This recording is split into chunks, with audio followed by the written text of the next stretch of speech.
And yes, you did just hear Fred singing a Sonic song. The best Sonic song. There we go. Where's the game? Live and learn, more like lose and suck. So, welcome everyone. Today we will be starting a brand new playthrough on stream. What is that? I think wants to knock us out. There we go. I'll just get rid of whatever that was.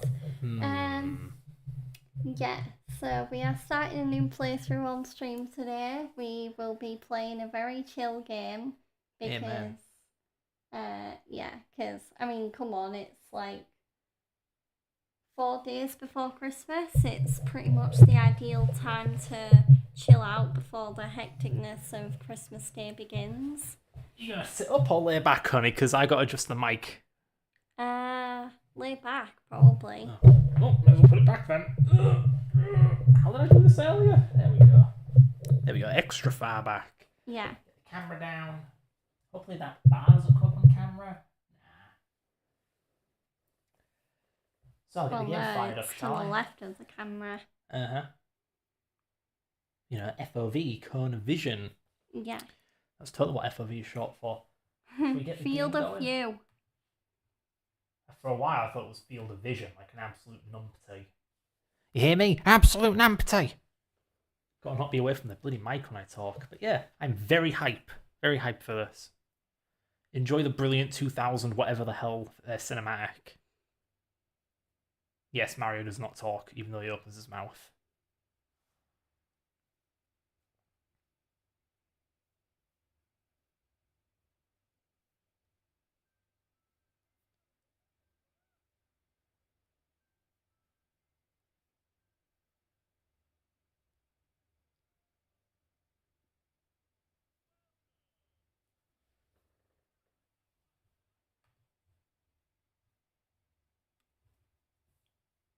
Hey look, no audio. Resort facilities, a spectacular amusement park, and succulent. Yay! Audio now. So much watching the cutscene. Well, it's loud. Relax and let us refresh your body and spirit.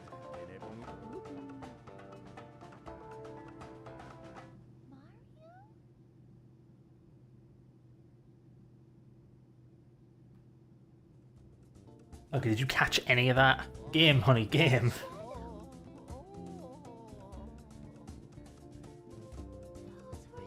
Bloody OBS fucking technical issues, my god. Yeah, we'll be swearing in this one. I know it's a kid's game. I don't care. I was a kid when this game came out. Not anymore.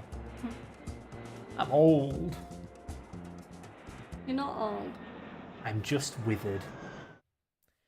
Yeah. Mario and Peach are on a plane going to an island. It's like, welcome to the island. And Peach sees some weird black silhouette and it's like, what's up with that? But Mario and Toadstool... welcome to our playthrough. Welcome to our playthrough of Super Mario Sunshine. Oh god, right. Yeah, I forgot. This is so ugly. There we go. It's ugly ass American title screen. Import copy. Oh yeah, the controls aren't working. Isn't that brilliant? That's weird. I specifically went into the settings to enable the damn GameCube controls. Why aren't they working? To be fair, you didn't test the controller. I shouldn't need to. My emulator doesn't have this issue. Okay. Whatever. Ugh.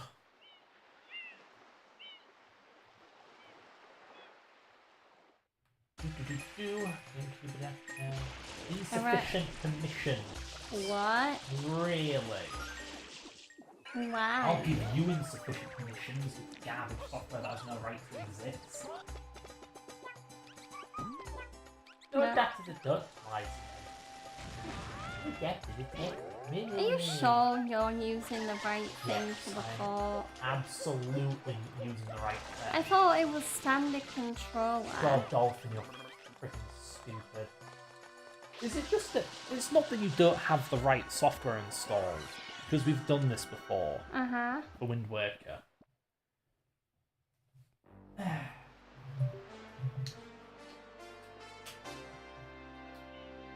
See, this is why people like consoles over PC, because consoles actually friggin' work. Uh-huh. Unbelievable.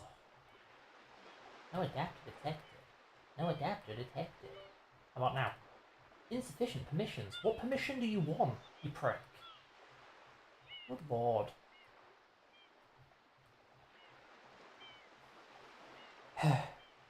What? Worked for every Wind Waker stream we ever did.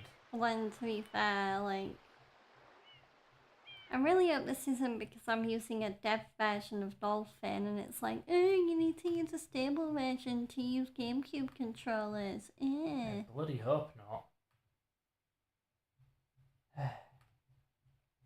But yeah, bear with us, guys, whilst we get the controller sorted. Is it normal to want to strangle an emulator? And what was she saying earlier? Like, people believe that emulators are dog shit, and this is just proving it. I was saying about people think their emulators are better than they actually are. Okay. Like, people like my emulator more than they really should. Really?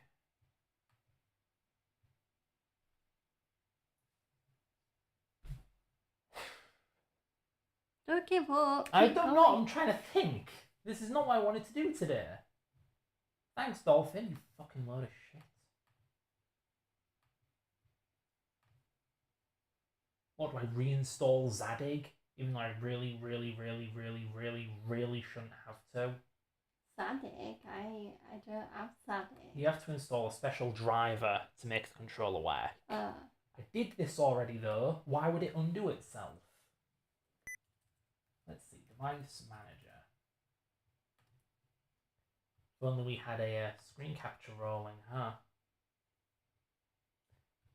Do live stream debugging. What we got in here? Human input devices? Not very clear. Is it in other? Where is this thing?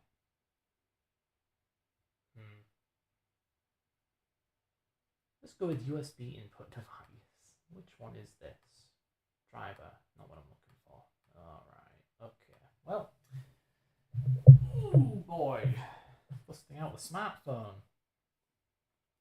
I know, just use a regular controller, but it's like, my god, I want one thing out of life, and it's to play a GameCube game with a GameCube controller. Dolphin GameCube USB insufficient. What was it, privileges or permissions? Stupid synonyms. Permissions.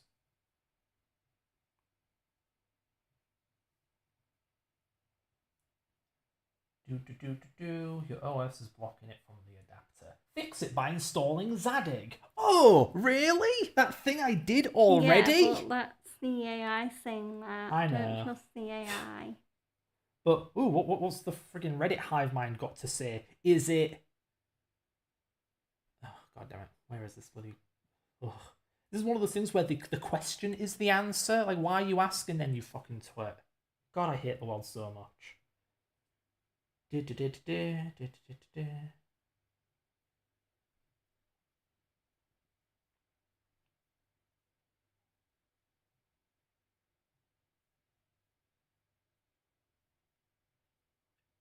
Because this is literally not for the USB adapter. Good, thanks. Useless internet. Do people not use a proper GameCube controller? Do most people really just use a current gen controller? Yeah, they're clearly using some knockoff garbage.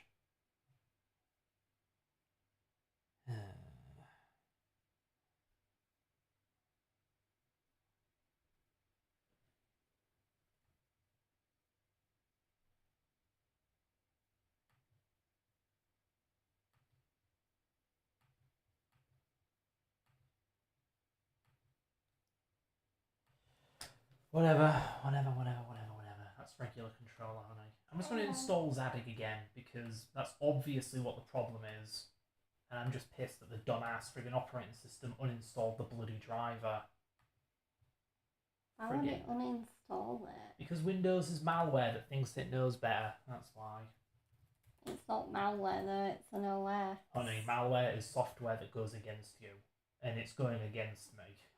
So it's malware.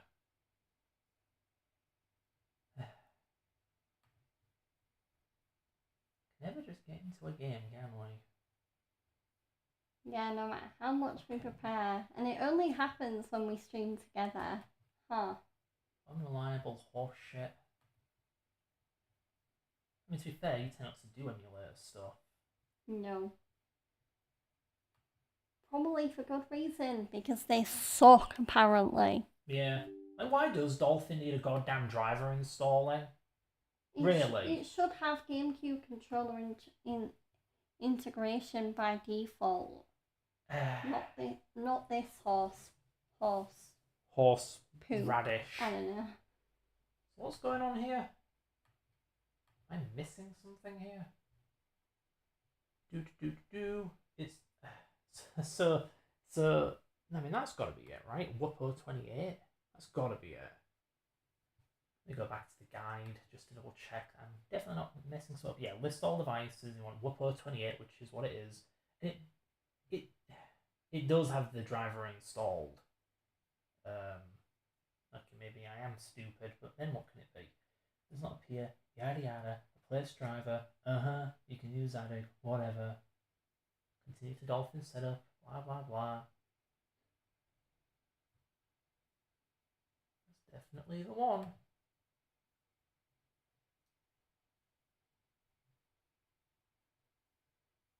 It's just, it's the same USB adapter. No, get the hell out of my way, Windows. I ain't restarting. Like what? Did I plug these in backwards? I don't know. Shouldn't make a difference, but computers are dumb.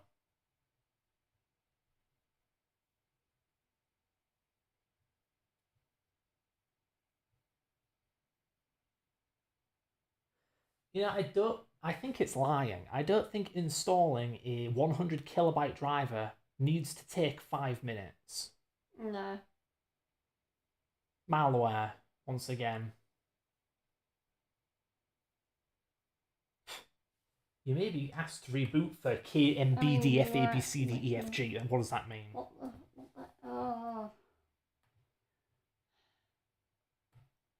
Goes way over my head. Like, rule number 1 of human interface design: don't use jargon.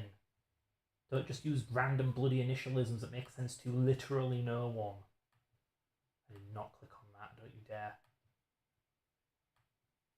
Okay, so here's another idea. Take out this cable, take out this cable. Here's the right order though. Right, plug in this cable, plug in this cable. It's the wrong order though. The wrong order? What do you mean? Hey look! Oh wow. It worked!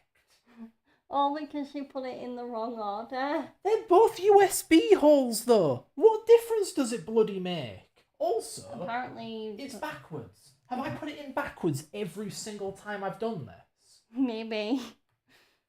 It's not my fault. Why the hell does it care what order the USBs are plugged in? Jeez Louise. Right, anyway, crisis averted. And maybe now we can actually get on with the game. I'm a simple, humble soul. I only wish to be happy. And the world says no. No. You don't get to use the controller you want. The internet isn't going to help you. The AI is going to lie to you. And the software is going to say that you already have the driver installed. Stop being so dramatic. Okay. Anyway, finally, after I don't even want to know how long, I can actually play Mario Sunshine at 30 FPS in 4:3. Do I need to faff with the settings? I mean, it's just stereo's good enough, right? Oh, subtitles, you'll want them, won't you? Yeah. Heck yeah. Alright. What? What? So we did maybe try and think of a more Christmassy game to play, but I mean there's not that many games that have like Christmassy cozy themes to them, at least that we're both into. Hang on. No, this is fitting for winter in Australia. Well, yeah. I mean, if my Chugs Army friend Kez was watching this, she'd be loving this right now. Cutscene. Or they'd be loving this right now. There we go.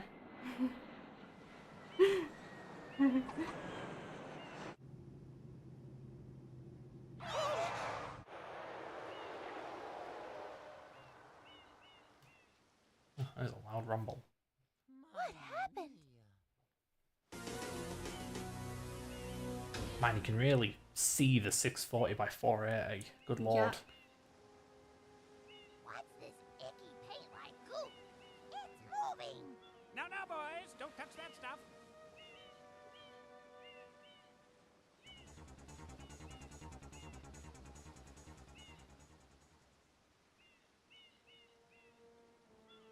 Excuse me, but... Huh?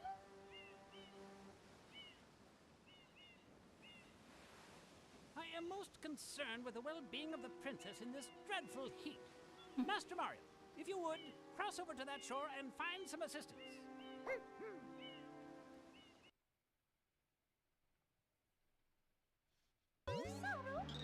Huzzah, gameplay. Let's double check the audio. Yeah, audio's good. Audio is great. And I'm looking good. On to the game. So you were saying, honey? What was I saying? Well, if you don't know, then keep it to yourself, because guess what? There's a cutscene in like 3 seconds. Another one. Yeah, we just passed by this goopy stuff. And can I do it? Can I do the trick? Come on, come on, come on, come on! Yeah! Power up complete. Thank you for purchasing this item from Gad Science Incorporated. Preparing to register customer information. Scanning and classifying subject data. Subject identified as Mario, resident of the Mushroom Kingdom. Data storage complete. I am Flood, a flash liquidizer ultra dowsing device. I hope to be of assistance. Proceeding with user instruction. Use the R button to shoot water from my tank. If you press the R button all the way down, you can stop and shoot. You can then use the control stick to aim in any direction. Press the X button to switch to the hover nozzle. You can then press the R button to hover in the air for a short time. If this tank is empty, no water can be sprayed. To refill tank, enter a body of water and press the R button.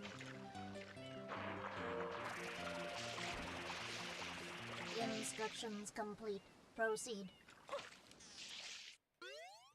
You can't skip these cutscenes, but if you play the game and like get a game over and then watch the cutscenes again, there actually is a skip cutscene button. Huh. So the game's a giant pain in the bum by not letting you skip it just the first time around. Not very nice. Also, guess what? Oh, holy shit, so I thought there was going to be more cutscene. Never mind. Yeah, here's the reason everyone hates this friggin' game, for some reason, the jetpack. It's like, oh, it's a 3D platformer with a hover pack. Oh, it's not a real 3D platform. It's like, motherfucker, look how complex this can make the game. Look, I can hover. Oh, okay. I was gonna hover and then like wall kick off of the hover. Come on. Okay, I don't know if I can do it, but either way, I'd say Mario 64 is the more basic game without a hover pack. Blah blah blah. Anyway. Yeah, it's also got over-the-shoulder shooting like it's RE4 or something. Yeah. Yeah. It definitely feels good to be back on stream. I do appreciate everyone's patience and understanding whilst I was recovering from my very exciting night out on Wednesday. For those that don't know or who want to hear a reminder for whatever reason, I went out to a wrestling show on Wednesday. I had a whale of a time. It was a great night. I ended up getting an hour more wrestling than I originally thought I was going to see, which was amazing. And yeah, it just proved to me that AEW really is where the best professionally wrestle. So, shots fired, WWE. I'm just kidding, I'm a fan of both, but... How could you? Glad to meet you. You must pick a side. Oh yeah, more cutscene. Woo. All unskippable, by the way. Imagine playing this game more than once and having to sit through this bloody stuff each and every over time. and over.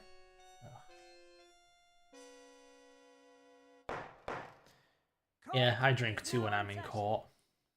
As you are no doubt aware, Someone has been senselessly defacing Fair Isle Delfino using some paint-like substance. The accused I have is bad charged news. with That's polluting not our pain. beautiful home and I mean, damaging my At God. least I'm not our very way drinking of life. what was apparently Indeed, Winston Churchill's how could one not favourite be aware whiskey. of Do what is not going drink on? that stuff. It Though it is sucks. daytime in Delfino Johnny Walker Plaza, Red our Label. poor residents tremble beneath the Yeah, George's veil clearly of more of a darkness. bourbon girl. Yeah. Expert shine scholars have Jack determined that Daniels this is where it's darkness at. Jackie has D arisen for your because Napoli all knees. of our guardians, the Shine Sprites, have vanished from their gathering spot at the Shine There is some Center. weird prototype stuff in this video. Quite Like there's a pipe on top of that tower with like a black thing on it. That face looks so low res, or like the glossiness looks so low res. Truth is obvious. The guilty party sits among us. Yeah, anyway, back to the plot. Yeah, Mario's in prison. Yeah, or like in court. He's been arrested. He did an illegal, apparently. He, What, for graffitiing? yeah, he did all that, don't you know? He did all that graffitiing before he even Oh arrived my on the God. plane. He's a real multitasker. Mario shall not be allowed to So he's going to prison. We spend the rest of the game playing as Peach, adjourn. breaking him out of prison. Then they're on the run together. I have played this game before, you know. Aww. Only a little bit, but So my lies won't fool you. No. What a shame. That the island's inhabitants are indeed troubled by pollution, but the pollution itself is not the main problem. Mario, you witnessed this object at the airstrip, correct? It is a Shine Sprite. Shine Sprites are the source of power on Isle Delfino. Shine Sprites, I've been seeing a lot of those lately, given I've been playing Paper Mario 1000 Year Door off stream. So refreshing to see a Mario game that uses more than just the core iconography. It was a different era.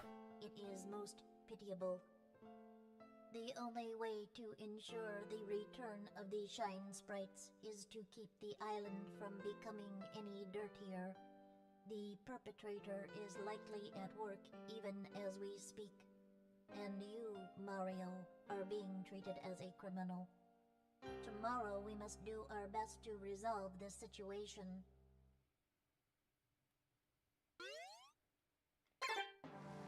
More cutscene! Woo! Your first job's to get rid of all Is this gonna be like Metal Gear? No, it will stop in like 3 seconds. There is one more cutscene, but I'm rather good at this game. I know I said that about Metal Gear Solid 2, but I mean it this time. So, I'm gonna sequence break. That's right, in a friggin' Mario game. I guess it's not unheard What does of. that mean? I'm gonna do levels I'm not even supposed to do yet. Because I have Wow. skill.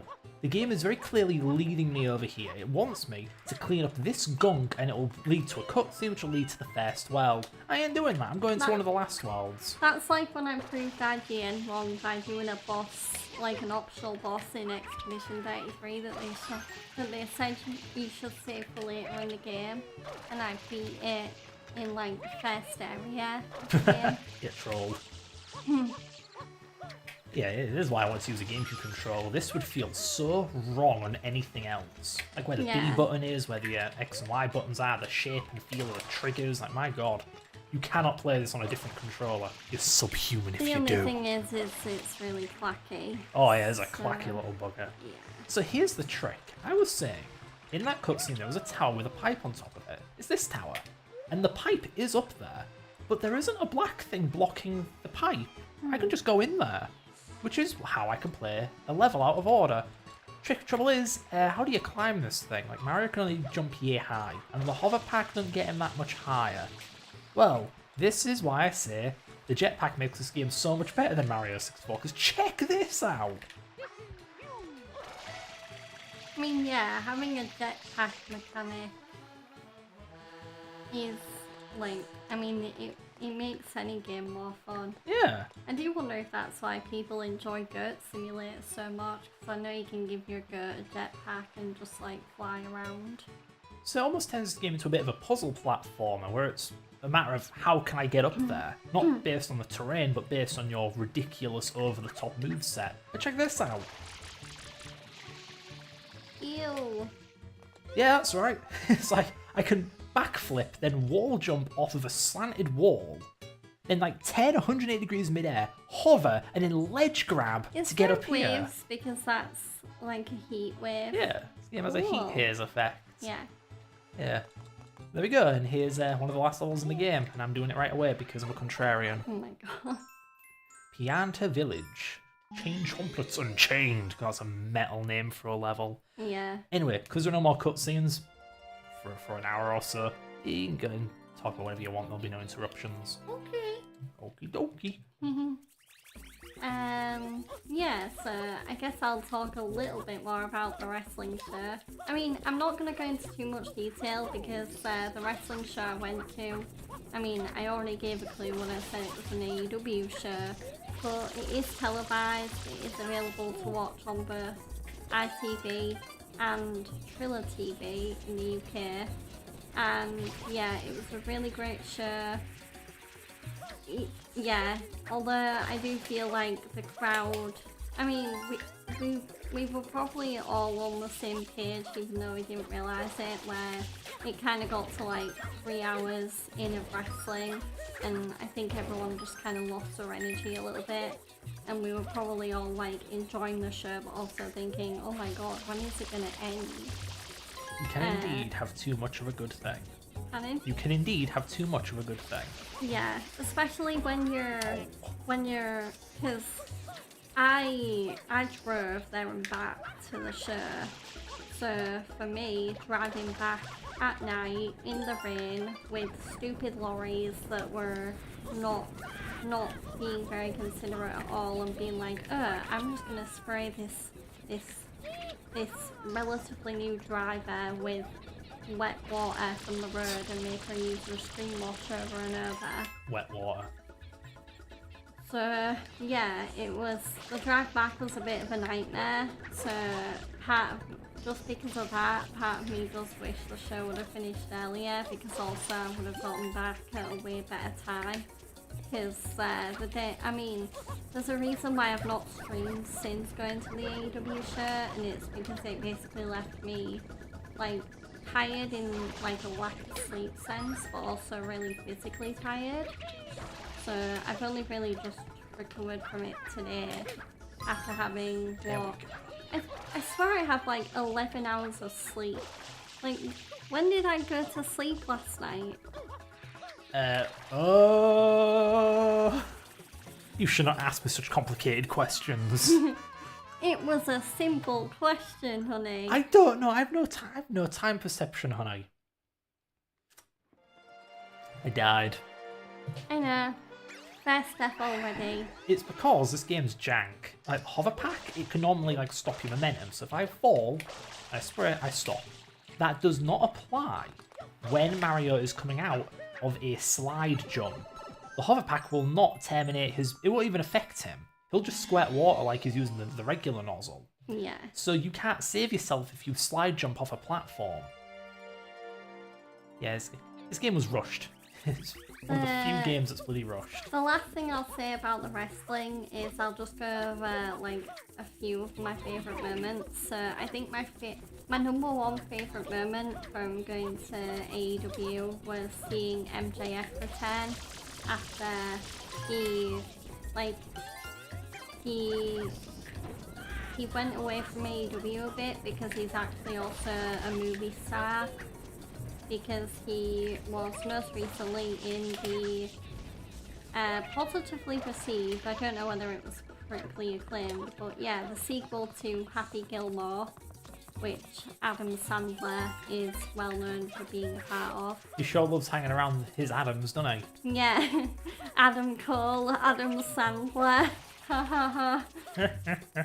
So yeah, seeing MJF come back and also deliver it probably wasn't just one of the best promos of 2025 in AEW, but it was probably one of MJF's best promos that he's ever done, in my opinion. Like, he publicly roasted Samoa Joe, Swerve Strickland, and Hangman Adam Page, and he, like, you could tell he could not give a fuck about it. He was calling Swerve P. Diddy, and calling Joe Sloppy Joe. Oh, God. And calling Hangman Seabiscuit, which is another famous horse. and also making references to WWE, which was because it's kind of like a taboo thing to talk about AEW, to talk about WWE and AEW. Go on. Do you see that at the top left of the screen? They're like park. I thought that was a bug that was only there if you made the game widescreen. Nope. But no, it's there in 4x3 as well. What a stupid bug. Yeah. It's from like the when you start the level, there's a HUD element that don't go away. Anyway, you can do what you were doing. Yeah, so MKF returning was definitely moment number 1. Moment number 2 was probably the getting to be there for the Elites Fest trios match back together as a team. So seeing the Young Bucks and Kenny and hearing and being a part of the ovation that the Young Bucks, but especially Kenny, got during their entrances. That was amazing. Yeah, but seeing the Young Bucks and Kenny again live, it just personified that not only are they just like my favourite wrestlers to watch on TV, but even when you see them live, like they're so good. Yeah, and then my third moment was probably just in general, like the atmosphere. Like I definitely prefer going to AEW shows over WWE ones. Shock horror, and hot take, because I think the AEW fans give the shows a better atmosphere. So yeah, but I really enjoyed it. I definitely would. I mean, obviously I'm gonna go see AEW live again. I don't know whether I'll be going to All In this year, because now that I know, or next coming year, because now that I know that AEW can come closer to me, I don't necessarily have to go on a long ass trip to London, there and back. That got a bit dull. Yeah. After the first 2 times. Well, we've only done it 2 times. That's my point. So yeah. But that's all I'm gonna say about the wrestling. Like, if me talking about the AEW show has got you intrigued again, you can watch AEW Holiday Bash on ITV or Triller TV in the UK, and in America it'll be on TBS. So yeah. Yeah. What have you been up to lately, honey? Well, I've been working on my emulator. Kinda. Not the emulator itself, but like its front end. Oddly fitting, because we're using it right now, but it's similar to what Dolphin did, where Dolphin once had an interface made with a toolkit called WX Widgets, and they eventually they eventually remade it using Qt, or Qt as weirdos like to call it. And now my emulator is going through a similar thing. Though it wasn't originally made with WX Widgets, God no, it was made with D8 GUI. I'm GUI, as weirdos call it. Well, our uni lecturer, Simon Gray, would count as a weirdo, so I think he said it that way. I don't remember. But anyhow, so I've been working on that. It's neat redoing things with Qt, because it takes less code, it looks better, it feels better, it's just better overall. Aside from like binary size, my god, Qt is big. Yeah. Yeah. I think right now I'm working on getting the options menu to work. I mean, Qt is mostly good, but its mechanism for handling and saving and loading settings is a load of old bollocks. Yeah. It's pretty bad. So I've been struggling with that earlier. I think right before I started the stream, I was doing some stuff like the emulator's rewind ring buffer. I think I could actually share some code between the Qt and D8 GUI front ends. Yeah, the magic of C++ and its templates and modularity and all that. Yeah. Potato, potato. You know, I don't know what the hell I'm doing, I just realised, because I said this off stream, but I don't really plan on 100% in this game. No. And here I am trying to do just that. Trying to 100% it. Yeah, I'm hunting It's down. in your nature. You're too used to platinuming and fully completing games. Yeah, because here I am hunting down blue coins. I actually don't know how many there are per level, per world. This is my 10th, but I know there are more. left. Speaking of platinum in games, Fred also platinumed Lies of P recently. Didn't we mention that in the last stream? I don't know. Oh, okay. I'm just rehashing it in case we didn't. I'm just saying.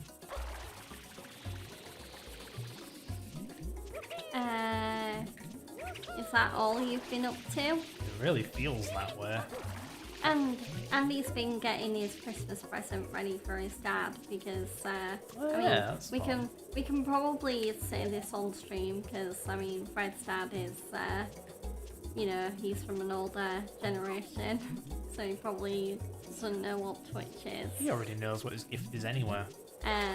But yeah, so Fred's got his dad a brand new, well no, it's second hand actually. It's much newer than his current one. It's a newer than his current one, but it's still second hand. It's a laptop. Yeah. So, Lenovo ThinkPad T495. yeah. Yeah, imagine having myself an AMD variant, even better. And it's rocking Linux because Windows is Because malware. as you just heard, when we were troubleshooting earlier, Fred kind of hates Windows, so yeah, he's definitely more a Linux guy. And because my dad's like on the older side, he doesn't really use the internet or use computers for much. He mainly just does internet stuff, and you can use damn near any OS as just a casual internet user. So yeah, may as well use Linux. It's more light on the hardware, it's free, and it gets updates properly. Unlike with Windows, we have to reinstall the entire damn OS and whatever. Yeah, had to struggle a bit with figuring out what kind of Linux to put on there. What the hell am I supposed to do this? Well, whatever. Yeah, because previously my dad had been using Linux Mint because it was really user-friendly. But I realised that wasn't going to work because this new laptop, this ThinkPad, has a high DPI display, which means you have to scale up all of the HUD elements, user interface stuff, the icons, and the font. Linux Mint can't really let you do that. It's using weird, niche, indie kind of software for its desktop environment. Yeah. So I had to switch to a Linux that was more mainstream and use something established and with the funding to actually support scaling. So I went with their Kubuntu, which is Ubuntu, but with the KDE environment, because by default, Ubuntu, regular Ubuntu, has an Android interface for some bloody reason. Why? So screw that, I went to the Windows style one. Yeah, it's working pretty darn good. Yay. But yeah, I'm glad I'll get to be there to see your dad's reaction to it. Yeah, that'll be nice. Yeah. Is that it? Anything else you can think of About what? about what you've been doing lately?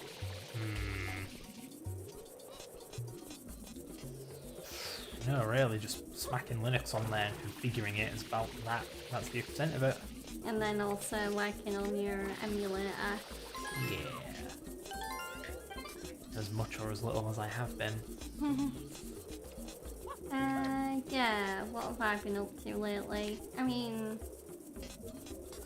so I've not been doing that much programming lately because I mean, Fred's kind of helping me realise that maybe I'm not as passionate or motivated about programming as I used to be, because he sees me streaming on Twitch and he sees that it gives me so much more joy than programming. So yeah, I'm not making a big deal out of this. I'm not gonna be like, oh, I'm planning on streaming on a more professional capacity on Twitch, send me art, send me whatever. But yeah, I am planning to invest more into my streaming starting in the new year, because I mean, it would be nice if, you know, because I enjoy gaming so much and it is a hobby of mine. I mean, I know they always say, oh, your hobby shouldn't be your job or whatever, but I mean, if I can make it work, then why not? Yeah. So yeah, because I mean, what's the point of doing something where, like programming, for example, in my case, where I've clearly kind of lost the purpose and reason why I got into it to begin with. And I think by reconsidering what I do want to do in terms of like my daily professional life, I think I am just reinforcing that, hey, if you're not happy in your current job, it is more than okay to take a step back,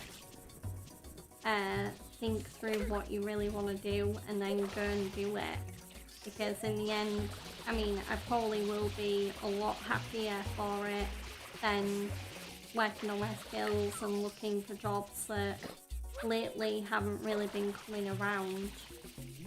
So yeah. Yeah, it's just because I managed to turn my hobby into a pretty decent job. And when I see Georgia streaming, it reminds me a lot of how I was when I programmed. Just something, you know, that was fun, that you did just because, not necessarily to really get anywhere or do anything. But it seems if you just do one thing long enough, eventually people will want you to do it. You can make some out of that. Demand and supply and all that. Thought this guy was going to do something different, but he ain't. So yeah, obviously, if I do for some reason really start to miss programming again, then I mean I can either do it as like a hobby, or I can even, you know, go back to pursuing it as a career. But right now, especially with how competitive and fickle the job market is, it's just like it's extra stress and like an increaser on my morale that I really don't really need right now. So yeah. Yeah, so instead of torturing yourself with practicing programming and looking for programming jobs and whatever, the idea is that you just do your streaming thing for a while and see what happens. Yeah, just do things that make me happy instead of do things that I kind of... there's a phrase for it, or a term for it, when you're just doing things like you're being led on so you don't realise it, or you're doing things... I mean, I guess I was just programming on autopilot. I wasn't doing it because I wanted it. I wanted to. I was just doing it because... I mean, the sunken cost fallacy? It's like, yeah. You put so much time into it, you may as well do it as a career. Uh-huh. Yeah. I mean, I have a degree in games development, crying out loud. I mean, I could go into the games dev industry, but I mean, A, there's not really that many games dev jobs around here, and B, I've heard that industry, whereas it can be really rewarding if you do well, it's also really toxic, from what I've heard. Really And modern buzzword. Well, Really that's- unhealthy. Yeah. That's the normal way of putting it. No offence. Well, it's not just me saying that. That's my also, point. be careful, you're knocking the I'm mic. aware. It's just like,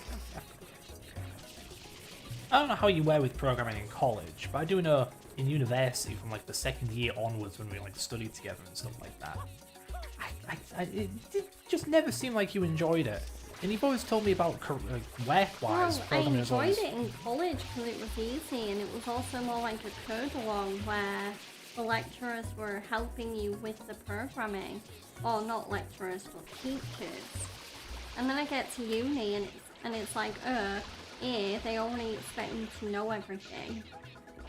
And then B, the lecturers aren't even teachers, they don't really help you, they're just like, they just give you hints and they don't tell you how to do shit. Well, it's just like when I first helped you with programming, it was I swear that it was that word search thing, and you didn't even know. Sudoku? No, word search. Oh. Like you make an algorithm to find a word in a grid of letters. Yeah. And you didn't even understand basic C++ syntax. I would say write a function that returns an integer, and you'd ask me, well, how? you know? You got better at programming, sure, but like my point is, by that stage, you were already disillusioned with programming. And disillusioned with university. Like, seriously, part of me does look back and it's like, why did I go to uni again? I mean, because seriously, like, I've been employed and I've been out of a job for nearly 2 years now. Like, I have a bachelor's and a master's, and what did they get me? Jack shit. Yeah, meanwhile, for my job, uni was actually an obstacle, because I was in employment before I had my bachelor's. Look at this idiot. I managed to land it on the island. Failure. God, anyway. Yeah, so I didn't get my job because of my qualification. I got my job before I had it, and we were both just like, when is this uni thing going to end? Because my god, I want to go full-time already. Because, you know, full-time education. I mean, it didn't help that I didn't really want to do a master's degree to start with. I was hoping I'd just, like, find another job. Or find a job. And then I wasn't having any luck, so I thought, I might as well do a master's. And I think that whole year I basically regretted it. And even Fred, when we started dating, he made me almost quit the course. Yeah, we had this real bad thing where George had an assignment due. There was like a month left on it or something, and it was to do this entire OpenGL program basically from scratch. I think we had a very mild framework to work from. Yeah. And Georgia hadn't gotten any of it done, and she didn't really know any of the theory. And we saw each other maybe once a week, so a month was really just 4 days, which aren't even 4 full days. Like, I can't get George to the point where she can make an entire bloody OpenGL game program thing from scratch in, what, 16 hours? Yeah. 32 hours? Like, no.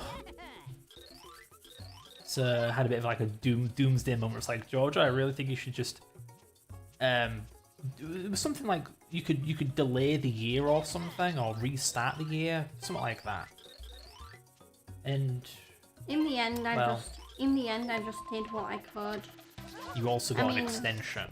Yeah, I got an extension. I did what I could. Bearing in mind, most of what I did was like, I mean, I basically, at that point, my mindset was like, okay, I just want to pass. Like, I'm not going to go for like 100 out of 100.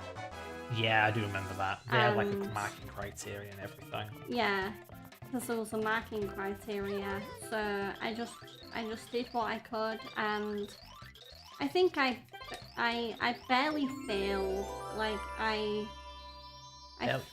failed, but I don't think I was close to passing, I think. What are you talking about? What? Close to failing what? AI, that homework. That wasn't AI, that was 3D software or whatever. What's it? Yeah. No, I did that.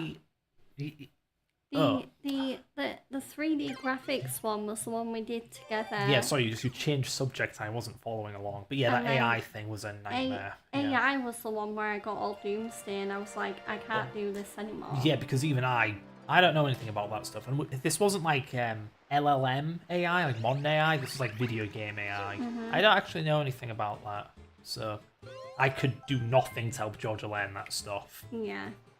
Beyond just pointing at the textbooks. And no wonder I couldn't understand the theory, because it was all like gibberish and like formulas and like logic, like extreme logic and stuff like that. And I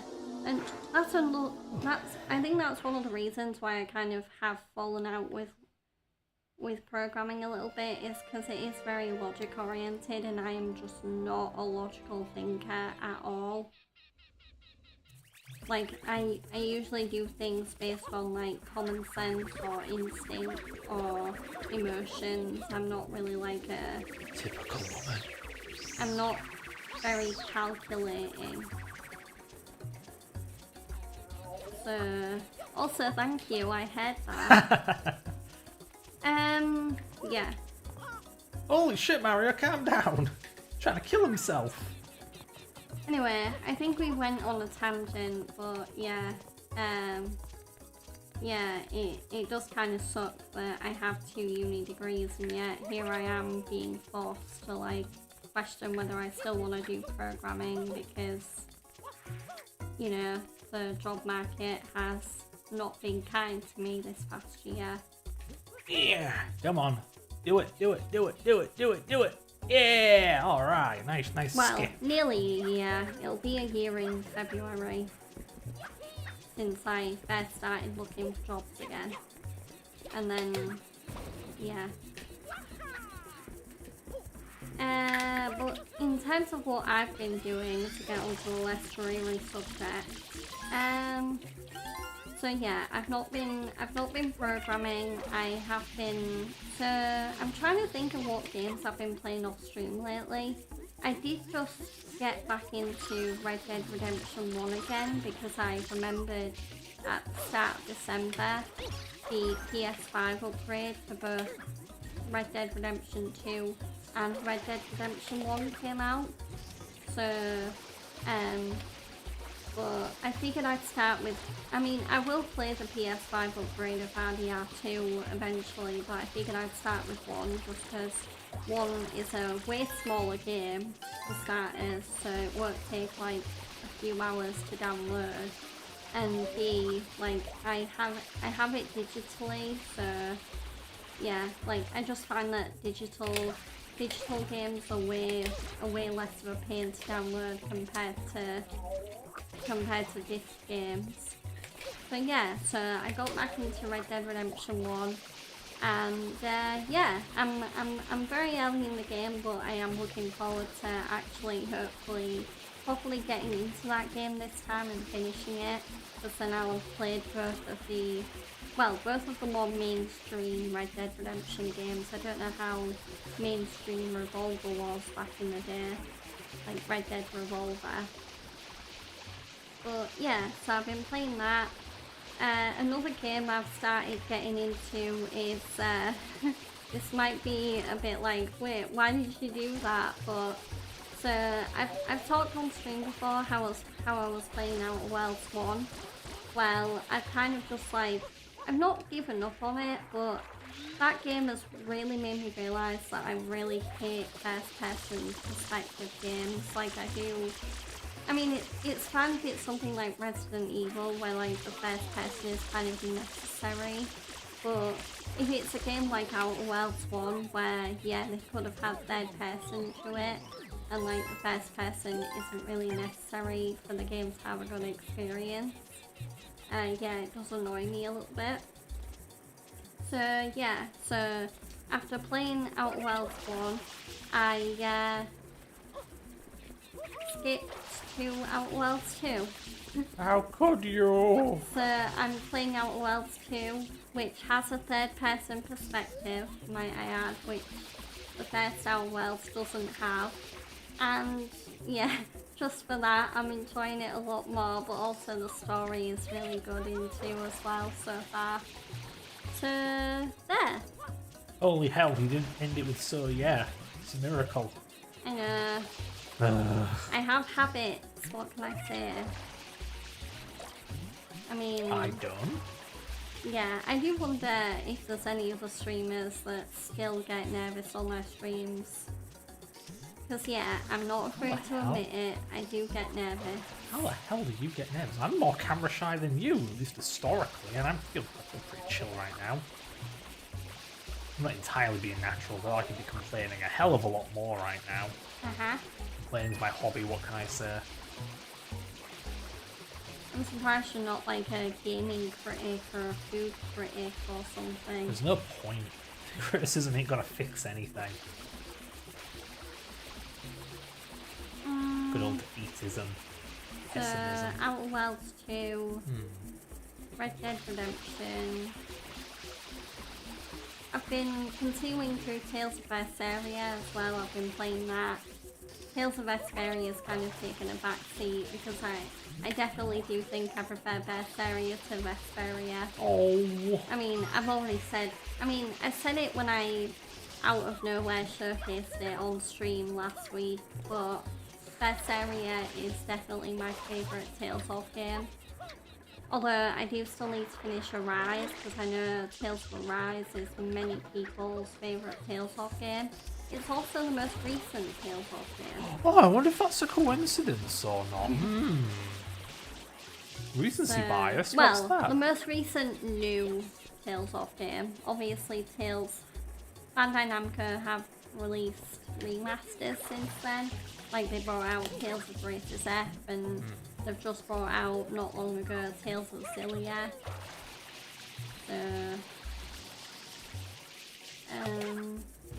So what you're saying is, it's not a remaster. No. And they're also bringing out Tales of Berseria remastered in February, which is like, why? That game really doesn't need a remaster. It's kind of like when Supermassive brought out a remake of Until Dawn for no apparent reason. Like, who the hell remakes an 8th gen game? Are you crazy? Like what? Do people have criticisms about Berseria that I don't know about? Only this is of course a remaster instead, but still, who remasters an 8th gen game? Yeah. I mean, it does it came have out on the HDR? PS4. Yeah, like, does it have HDR or something? Is it 120 FPS? Is it Well, 8K? Because a PS4 Pro can do 4K already. the original is 60. Yeah, It right. doesn't go beyond that. Like, what? Are they only remastering it so people will stop complaining? Like, ugh, why do I still have to play a 60 FPS game in 2025? Ugh. Yeah. What the hell happened to Flood? I don't know. Why is Flood just a decapitated head? Or disembodied Is that a head? glitch? It's got to be a glitch. I'm just now noticing it though. What the hell? Dolphin!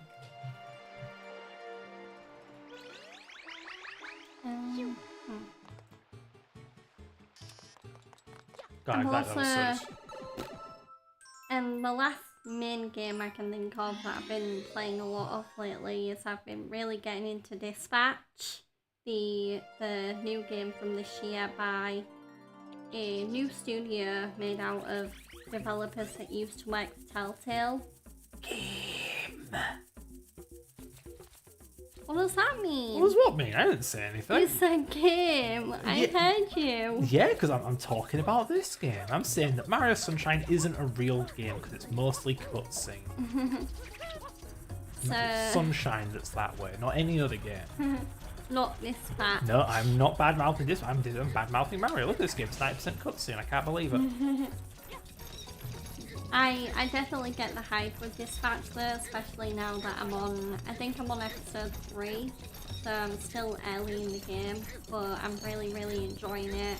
I really like the dispatching minigame that you can do where you send out very comedically funny and sometimes comedically bad at their job superheroes to do run-of-the-mill like rescue missions or public speaking or whatever. And the voice acting is really good too, and it's not just because Aaron Paul from Breaking Bad voices the main character. My beloved.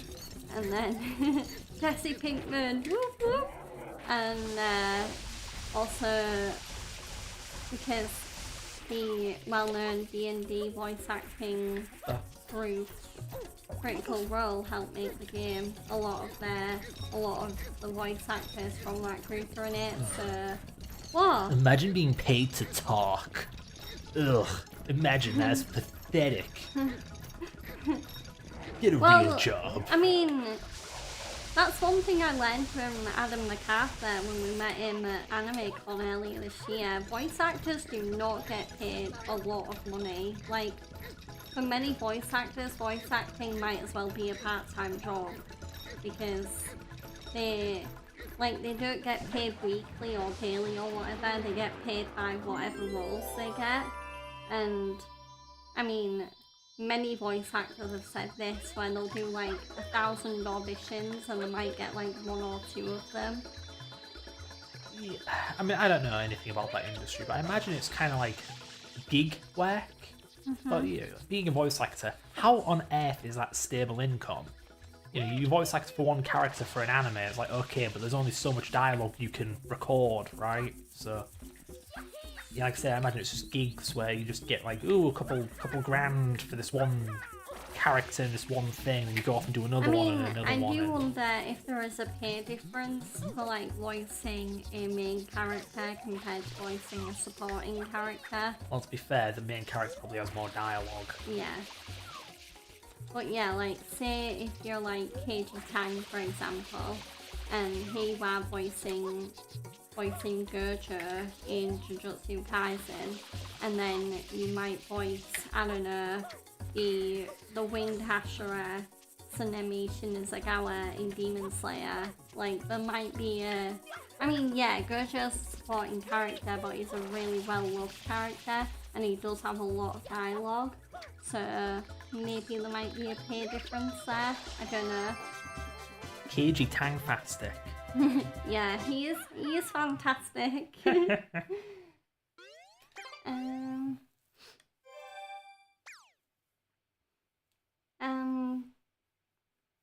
But apart from, so yeah, but oh, God, if only I could think of something to talk about. But if it's one thing that I don't do much, it's another that I have real bad memory. Sorry, my ears are just boring me. I'm just massaging them. Yeah, that's where my ears get funny when I wear a headset thing. Yeah, I've been trying to actually do a lot of my stuff more using TV speakers or laptop speakers lately, because I just realised, especially at this time of year, like, I do genuinely think, I don't know whether I got a full cold from going to the wrestling, but I definitely came back with some sort of cold symptoms. Oh, well, you never told me that. I guess I'm infected now. No. R.I.P. I mean, Fred. I'm not sneezing or anything, like, I just had a bit of head pressure, and my nose is a bit stuffy, and my ears have been a bit like, ooh. Yeah. So I think this match, definitely go check it out, especially if you're into superhero action comedy, really great storytelling, great voice acting. And yeah, I mean, even the Game of the Year winning team at Expedition 93 at Sandfall, who made Expedition 93, recommend it. So yeah, play it already. I think that's all the games I've played lately. So now on to anime and TV shows, I guess. I've been mainly focusing on my newer anime, so like my weekly streaming anime. I've not really been in that much of a mood, because mainly when I watch anime now, it's to wind down and fall asleep. So when I do that, I like to stick to familiar animes that I've watched before and that I might want to rewatch again. So right now I'm rewatching probably my favourite kung fu anime, that being Apothecary Diaries. Yeah. Whoa! Nice glitch. No! Oh no! How did you fall? You're not meant to be down there. Oh. Yeah, it's just slippery. I'm trying to glitch into a level using some trick. Using some trick that I saw some speedrunner do, God knows how long ago. Where? So I've been watching Apothecary Diaries. Right. To fall asleep. Having a break from my anime watch list is good though, because it means that when I get back to it, I'm not going to be getting out as much. After seeing the news about Black Clover, I definitely want to go back to watching that, because the big anime convention in Japan, Chunk Festa, has just finished, and at that event loads of big new anime announcements were made. So like Kaiju number 8 is getting a third and surprisingly final season. It might not be surprising to those that know the manga, but I didn't actually think we were already so close to the show, or the anime rather, adapting the manga's material. Because I know the manga for Kaiju number 8, it finished really suddenly.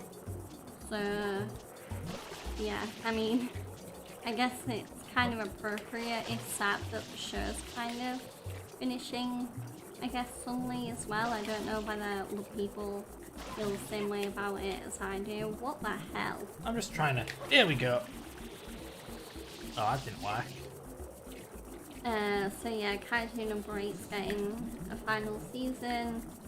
Sakamoto Days has been confirmed to be coming back season 2. Why is my nose doing that stupid thing again? Ugh. I really don't know what causes it. God, how the hell do speedrunners do it? Whatever, I'm gonna give up on that trick, it's boring. Well, unfortunately, I believe we are back to... back to Cutscene-topia.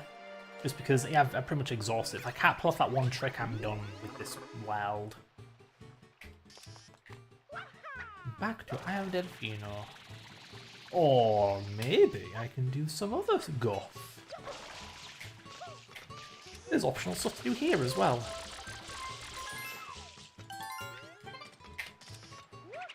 So... I've been watching some Dragon Ball Z, as you are very aware of. yeah, Fred's been watching. So yeah, out of nowhere last night, I fell asleep. I want to say early for me because I only got through one episode of Apothecary Diaries, and I was nodding off at the end of it. And usually when I'm nodding off, that means yeah, it's probably time to go to sleep. It's over. So Fred decided. He's already seen Kai, so he thought he'd give the original Dragon Ball Z a shot. And, yeah, this might be a hot take or not, but he likes it better than Kai so far. Yeah, I think it's like, I get the pacing of Dragon Ball Z is slow as hell, which maybe for your first viewing is pretty bad because you just want the show to get the hell on with it. But having already seen Dragon Ball Z through Kai, I already know what's going to happen. So to see it in this much more slow-burning form that's all meticulously detailed and so the characters laying out plans and conflicting with one another and such, yeah, it's nice. It's like a really neat way of experiencing it again. Yeah, and also there's some improvements that you like more, like you like the more retro opening. I'm not a fan of Kai's cheesy-ass main theme Dragon Soul, or whatever it's called. Like, my god, it clashes so bad with the actual show. Dragon Soul! Dragon Soul! It's all auto-tuned or something. Like, god, make it stop. And he apparently really likes the credit theme as well. Yeah, it's pretty nice. It's all like, they didn't have a good quality lying around, so it's a super low fidelity, like 8-bit audio. It's awesome. Oh god. Not 8-bit as in chiptune, no, I mean, with the waveform is 8-bit, so it's very crunchy and very flat. Yeah. It's like, you know, retro wave, not retro wave, there's a name for it. Like this kind of neo-retro aesthetic a lot of musicians go for. Or video games, like that little PS1 horror, that kind of thing, only it isn't neo. Yeah. It's just, it is old-fashioned. Whatever, that's to explain. Any more goodies for me to collect? Is there a blue coin in this window? No. So I've been watching Apothecary to wind down, obviously. Damn it. I mean, I find it very popcorny, but I'm still working my way through the Danganronpa anime. I kind of agree with you where I feel like, unlike Ace Attorney, where the anime is as good as the games, I feel like it's better to play the games for Danganronpa to experience like the full intensity and the full horror, and also whereas in the anime you get like cut bits of the class trials, in the game you can experience the full kind of build up and the debates and the arguments and everything. Yeah, it does feel to me like some things are glossed over Yeah. in the anime that are big revelations in the game. Mhm. Yeah.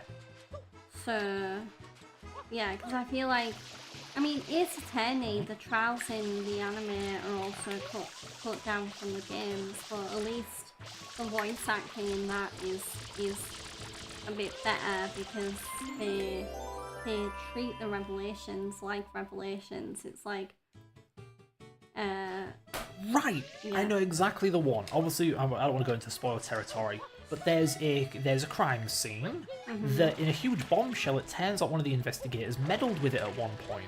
In the game, this is a huge thing because prior to that, this particular investigator was never like such a bell end.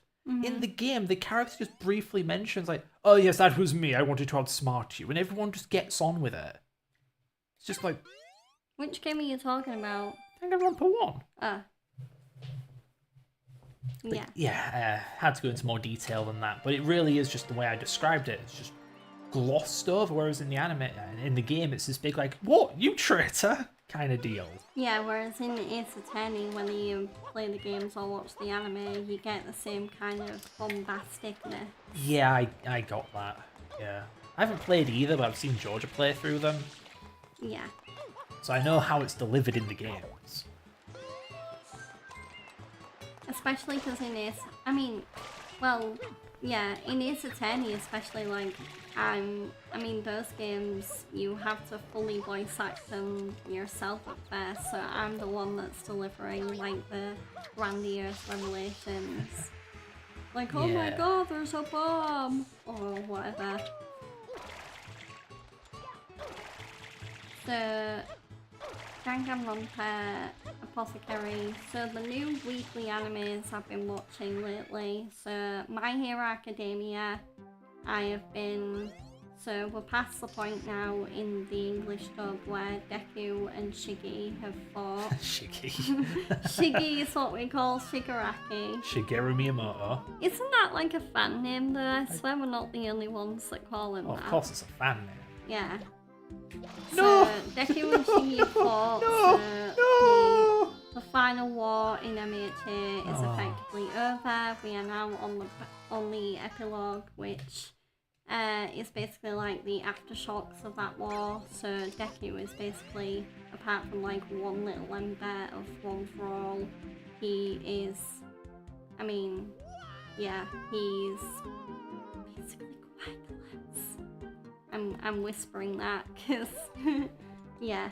And then they're rebuilding Japan because Japan basically got totaled during the final war. Like, we're getting... I mean, we're not really getting redemption arcs for villains, we're just getting, like, we're seeing them atone for their actions kind of thing. Like, we've seen Deku talking to Spinner, and then there was also the harrowing and slightly sad scene where Aizawa... No, not Aizawa, where the Todoroki family were visiting Darby, and he was Darby just... Allen? Or Toya, and he was just like a Ben Husk, pretty much. So, yeah, I'm very, very intrigued to see how the anime is gonna end. I also know that, this isn't a spoiler, but I know after the final episode of the anime airs, we're gonna get another special episode that's gonna be like a proper wrap up for the character stories, and it's gonna be set 8 years after the epilogue. So it's gonna be like, here's where Deku and everyone else is now. I'm calling dibs on Deku being a teacher at UA. And we do.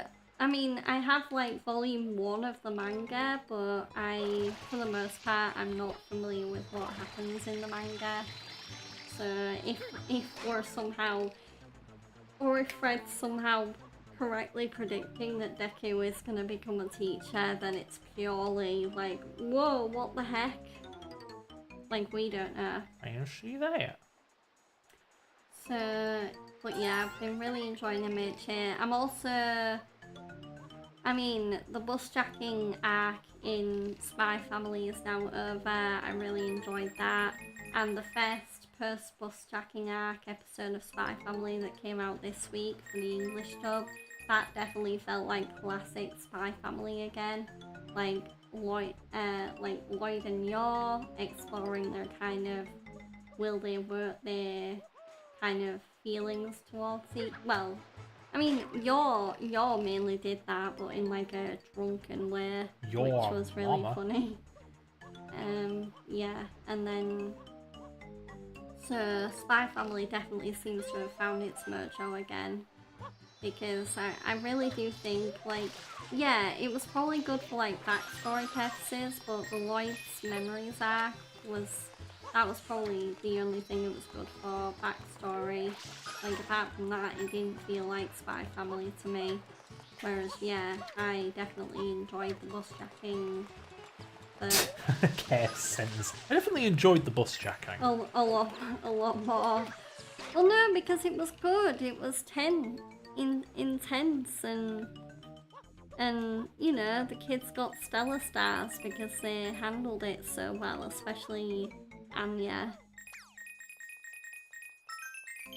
So I don't think they handled it well enough. They should have risen up and slaughtered the hijackers, eaten them alive. Then I'd be careful. Then I'd be giving them stellar stars.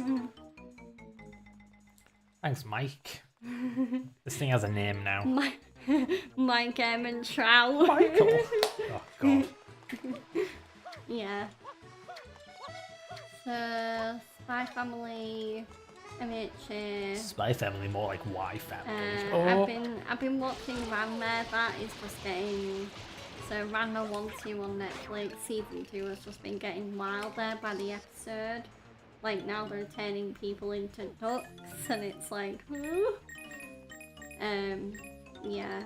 That season has been so funny though. I think in terms of comedy, it's definitely been funnier than season 1. Like, I don't remember laughing or smiling as much about season 1. Yeah, so I think in terms of animes, well, no, there's Gachi Akuta as well. The new English dub episode for that has come out. I'm really enjoying the whole fight between Ruda and the cleaners, and then Zodil and the raiders. I was trying to remember the guy's name, but yeah, there's been a lot of really great fights in that. I definitely think my favourite fight of the current arc in Gachi Akuta was probably Jabba versus Sanka, because Zeno Robinson and Corey Wilder, who voiced those two characters, just did such a good job with their performances, and also the animation was so good. And yeah, I probably will be having Gachi Akuta withdrawals when it's over, but I am also glad because I just saw literally 2 seconds before we went live that Gachi Akuta will be getting a season 2.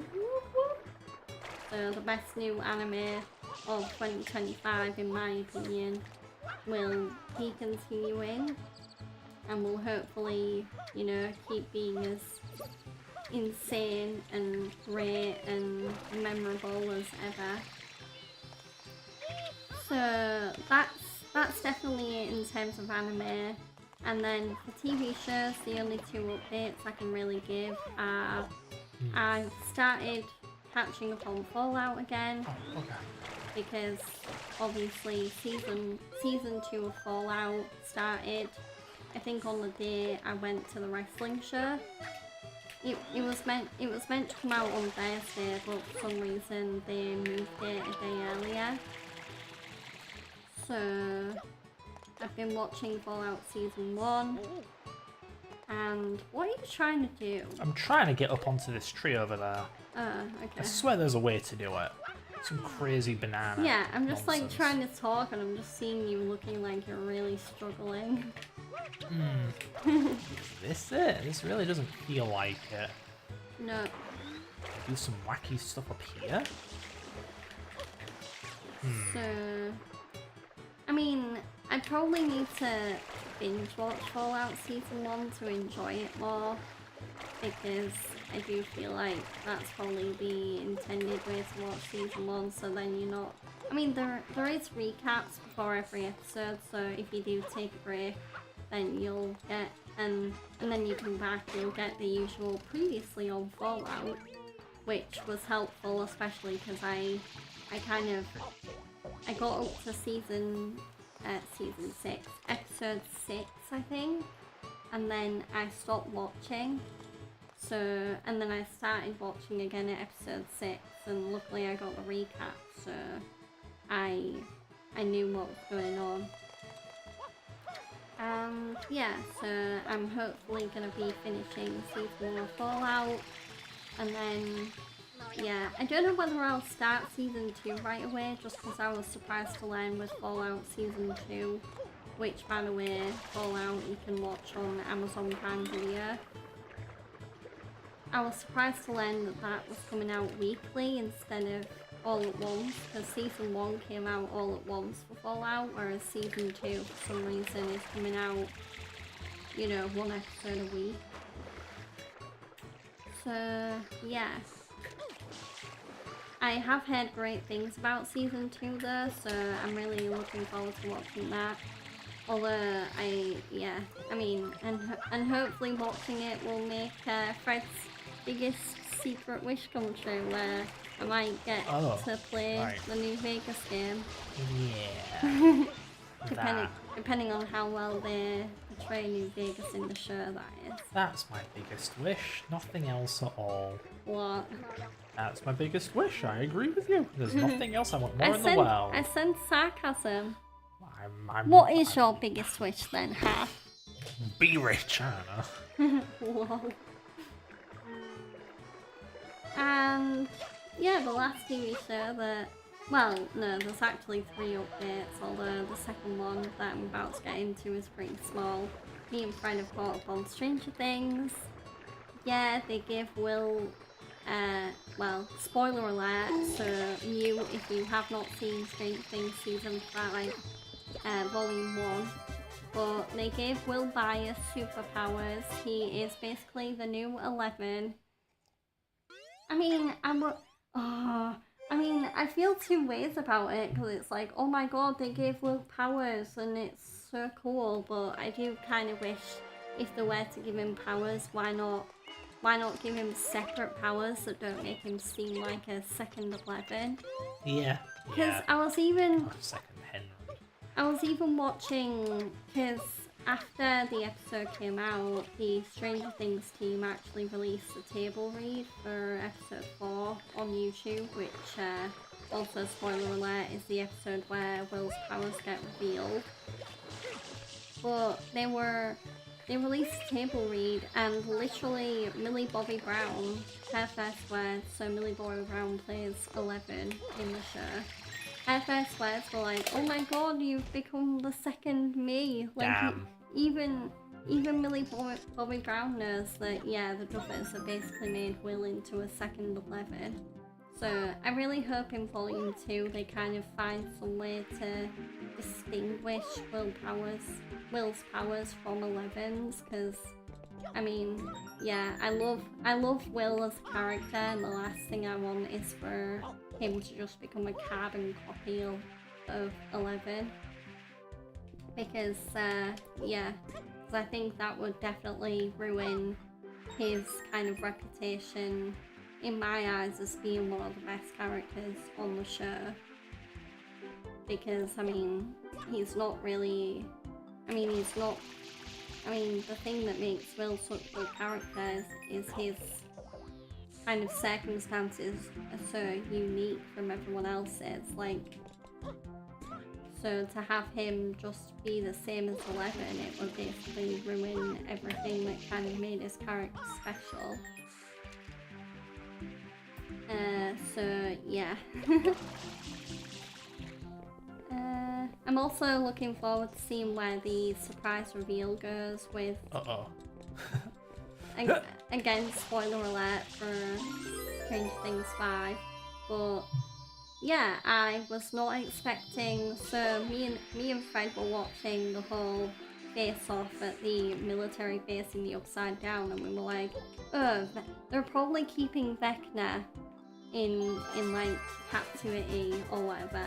And then Ellen Hopper opened the door, and surprise, surprise, it's only number 8, aka Callie, aka the girl who, back when she was introduced in season 2, I swear I remember the whole fan base being like, okay, I'm glad Elle's getting some sort of extra backstory or extra family lore, but at the same time, people weren't really a fan of that storyline from what I heard.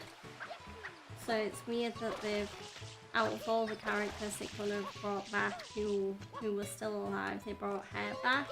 It makes sense, but it is still weird. So yeah, I think that's all I have to say about Stranger Things 5. I don't. Hey! I don't really want to spoil it too much more. Oh my god. And the final thing that me and Fred have both been watching, and this is a really new development, because we started watching it yesterday, and I think we've already seen 4 episodes of it, because it's that damn good. But we've been talking about watching it for ages, but we finally started watching Invincible. Heck yeah, that's gone pretty well. On Amazon Prime Video. Invincible being the adult animated series that is like The Walking Dead, where it's based off of a comic that Robert Kirkman wrote. And yeah, it is really, really good so far. Again, similar to how I was talking about Dispatch earlier, I definitely get the hype surrounding Invincible. Like, it's got a really great story, great characters, like there's really good tension and intensity. So like the current storyline, as far as we got to in season 1, is that these this well-known group of superheroes have been murdered, and it turns out the murderer is like one of the main characters of the show, who is like an ally, or was meant to be an ally of this group, and it turns out he killed them because he might have been controlled in some way. And yeah, and it's been really fun watching the kind of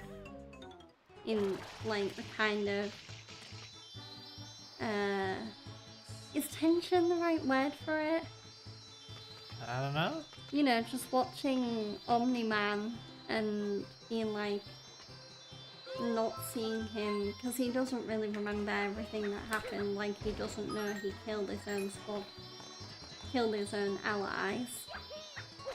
So it's really interesting seeing him completely oblivious to that fact, and I am going to be interested to see his reaction, because they've got to reveal it at some point.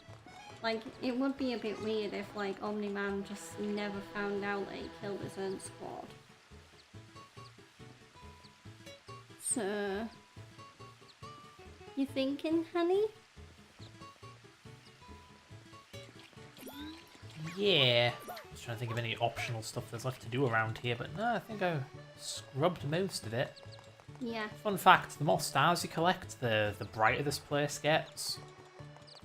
See, there's a big shadow right here. And back when the game began, it was way closer to that tower, and I've brought the sun all the way out here. A nice touch. The final thing I'll say about Invincible, and Fred can add on anything that he wants to add on, but I knew the voice cast for Invincible was stacked, but I didn't think it was filled with as many well-known people as it is. Like, we've got Stephen Young, who played Glenn in The Walking Dead. He plays Mark or Invincible. You've got J.K. Simmons, he plays Mark Stapp or Omni-Man, who I was just talking about. Sandra Oh, who is best known for Killing Eve and Grey's Anatomy, she plays Invincible's mom, or Mrs. Grayson. Yeah, who else is in it? You've got well-known American comedian Nick Mantzoukas, who is best known for, well, I know him On the statue's for head. being Pimenta, Rose's ex-fiance in Brooklyn Nine-Nine. I thought he was really good in that show. Oh no, cutscene. God damn it. No, it's over. Oh, thank God. Dramatic cinematography. Clancy Brown, he plays Damien Darkblood. Who else? Ross Markland. There's quite a few Walking Dead actors in it, but then there would be, because I mean, clearly Robert Kirkman really enjoyed working on The Walking Dead and met a lot of great people through producing that show, because yeah, there's quite a few Walking Dead actors in it. But yeah, just like all of the cast so far seem like they give really great performances. I mean, they should do, because they're all established actors. Like, I don't think I've heard a single voice so far and thought, or like looked at a name and thought, I've never heard of them. Like, they're all good at what they do. Anything you wanted to add? No, not really. Nothing about what you think about Invincible? I guess I wish it would move along a bit more. Like, it sets up the initial premise with, ooh, Omni-Man kills people, and it's like, okay, we're gonna get anything to follow that up, but no. Just so far been a lot of build up to something and Yeah. being found out, I guess. Nah.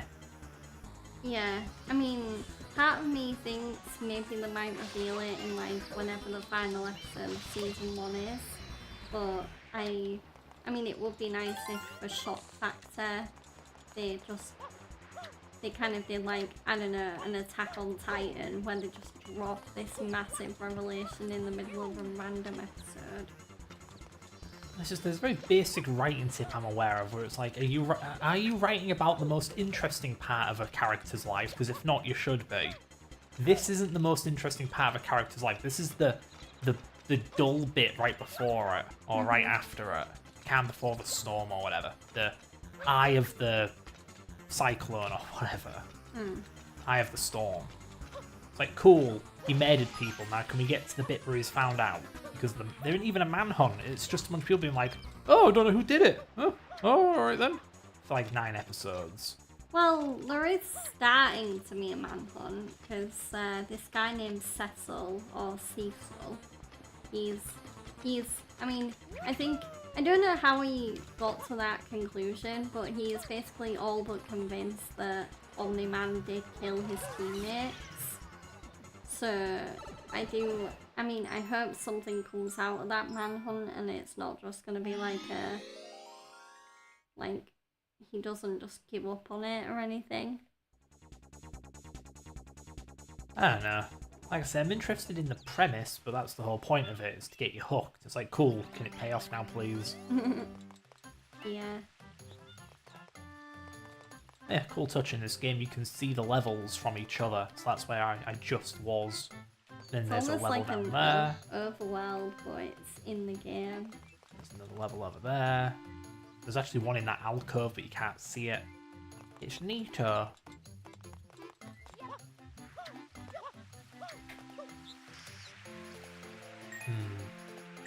I don't know, like, how old the graphic novel or comic, whatever, of Invincible is. But it is a shame that its premise is so tropey these days. Like, oh, what if Superman was evil? That was original at one point, but it isn't anymore. There's like 3 different things going on right now with that same bloody premise. You got like the boys, Invincible, and like that what was its name? Blueborn or something. Blueborn? This film. I forget the film's bloody name, but it's also a what if Superman was evil. Then you got like Dragon Ball Z, which is also like Goku's basically Superman. He came from space like Superman and bonked his head and forgot why he was sent there. He was meant to wipe out humanity. Wow, never seen that before. You know? But it's not just that, it's excessively violent and gory, because, oh, what if superheroes were gory? Like, what, oh, laser eyes, oh, he can laser people's skulls, and so on. And Again, oh my God, been done before. Omni-Man can like punch a guy so hard that he punches his head off. Yeah. Yeah. It's like, you ever think about that when the bad guys invade? What if people, like, got shot and there was blood everywhere. Again, it was original at one point, but then 3 other things did it and it ain't original anymore.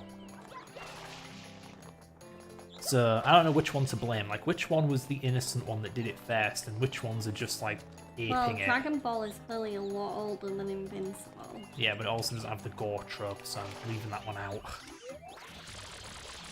Brightburn, that was its name. The evil Superman film. Ah. Yeah. Because, my god, you see one, you see them all.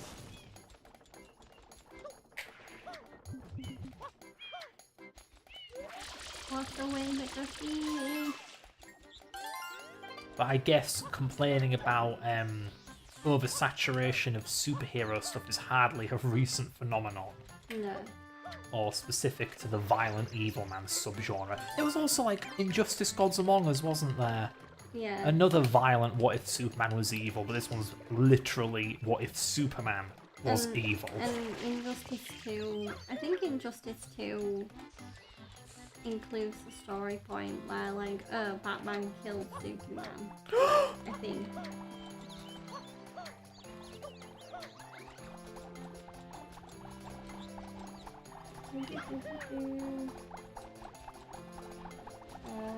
No more. Oh, here's. Yeah, here we go. What are you looking up? Invincible first came out in 2003. Oh my god, are you serious? That one actually may have been the first then. Bloody hell. I did not think it was that old. Yeah. I think God, like. I mean, yeah, I think The Walking Dead did come out before that. Walking Dead's that old? Seriously? Or maybe not. Maybe Invincible might have been more at Kirkman's first. I don't know. Here then. Might to be something in here. No. Is it in here? Ah, there we go. Safe to say later Mario games don't bother with the blue bloody coins. No. Just kinda naff. And yet I collect them anyway. I'm collecting the ones I know about. The trouble with this game is you have no idea where the hell they are. You don't have a radar like in Sonic Adventure 2. The game doesn't show you a little cutscene showing you where they are. There aren't characters saying, hey, I saw a shine sprite or a blue coin somewhere. I know. Because guess what? Guess what? Watch bloody this. I'm gonna go up here. Alright. Where's the blue coin? Can you tell there's a blue coin? There isn't one. No, there is. Where is it? And how do I get it? I don't know. You Is go it in this- behind the wall? No, you go in the alcove and spray. I said you go in the alcove and spray. Yep. How the hell were you supposed to know that? You need a guide, you really do. Unless you're like spraying every individual bit of level geometry. I brought this up while I was playing Paper Mario Thousand Year Door. I really hate how cryptic old games are. Like, I mean, I do get why people would be mad at like how most modern games nowadays are like go to A at spot P, I don't know. Very hand-holdy. Yeah, but I also, unless it's like Lies of P where yeah there's not really a very clear objective and it is very linear so that even when you don't have a map you can tell where to go. I feel like a game has to have a little bit of hand-holding at least, but like old Zelda, old Mario, it doesn't have that and it annoys me. Because what we're talking about in particular is the Boggly Tree, the Boggly Woods. You go up to this tree and there's a big red metal door that you can't open. And you bring this woman with you because apparently she knows how to open it or whatever. I forget her name. Big purple boob woman who's naked. Yeah, Flurry. And so you get there and it's like, okay, Flurry, open the door. And she won't. There's nothing she can do and there's no one you can ask, to my knowledge. What you're supposed to do is climb up the tree a little and then make Flurry blow a random part of the tree, which turns out to be fake. No, there is no indicator that it's fake, which reveals a secret door. What the hell? Now maybe, of course, maybe Georgia missed something. Of course, I wasn't watching. Maybe there was some dialogue or something, but still. What the hell? There's nothing. You weren't watching. I wasn't watching, I was listening. I wasn't reading all the damn dialogue. I know what Thousand Year Door looks like. And what his story's like. Though I may miss some hints. I mean, I don't remember Fooey. seeing any hints there. Yeah, it's like this, just It's kind like, of yeah, they tell baloney. me about Florence power, but they don't say like, oh, by the way, you should use this power to open the secret entrance. Ooh. Yeah. Odd, isn't there meant to be a cool thing around here? Am I getting forgetful with this game? Oh god, don't tell me you're getting rusty with this game as well. No, there's meant to be something here and they've just gone and despawned it. Mhm. Yeah, it's not here. Whatever. Just off collecting more bloody blue coins. Are you having fun, honey? Yeah, it was a good, like, switch your brain off and go talk about something different game. Yeah. Is the coin there? No? Okay. No blue coin for me.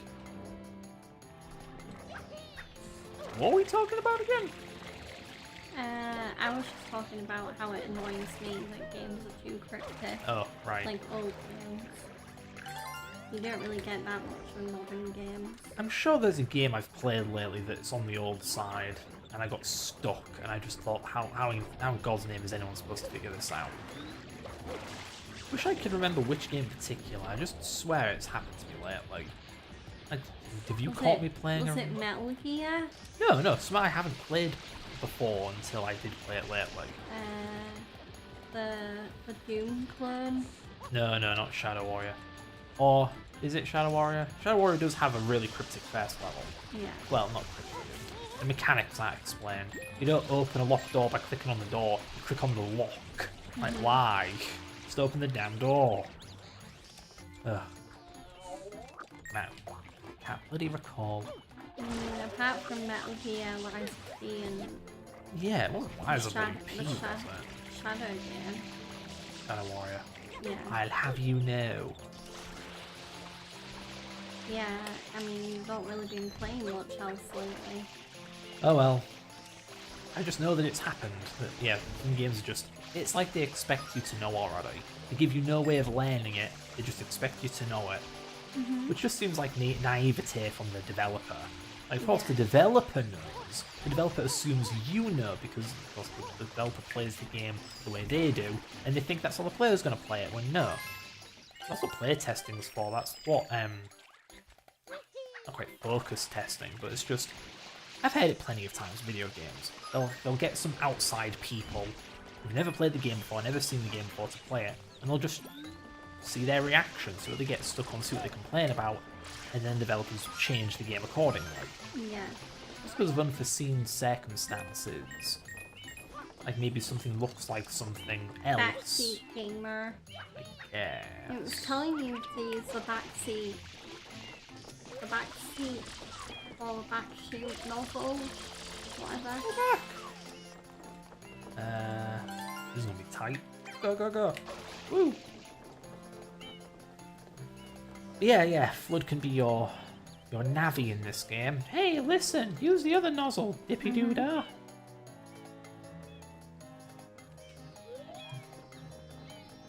There's a funny prototype detail with this game. You have the sky box, or the sky sphere, whatever. There's actually a textureless, flat 3D shape permanently hovering above you in every level. Yeah. Because there was originally a second... You can see it here. There are 2 layers of clouds. But in the finished game, they removed one of them. You can see that... Well, now you can't see them. Oh well. You can't see them. It's the small layer that's slowly scrolling. Yeah. I think I know why they cut it. It may have been a performance issue. That's a lot of, like, alpha processing. Hard to explain why transparency is such an issue. It just means you can't render the pixels in any order whatsoever. No. And then you have to do it a certain way, and that can slow things down. Yeah, this game doesn't run at...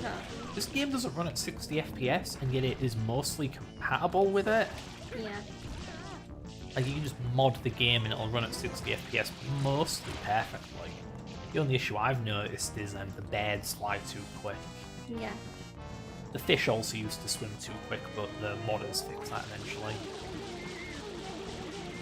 If I remember right, fun fact about this game, Cookie assured me that this game is actually based on Mario 64's code. Yeah, this game has debug information. Mario 64 doesn't, but you can like identify things and compare them and blah blah blah blah. Yeah.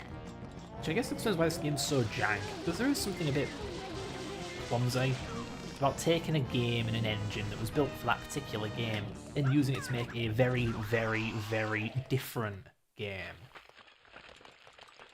I don't think Mario 64's primitive 1996 collision I engine hate was how really that meant. looks like chocolate and white chocolate, like blended together. Okay then. What? Nothing. I was just making a point. You interrupted me Oh. when I'm going on about game engine design. How could you? I thought I had good comedic timing. I wasn't aware that was comedic.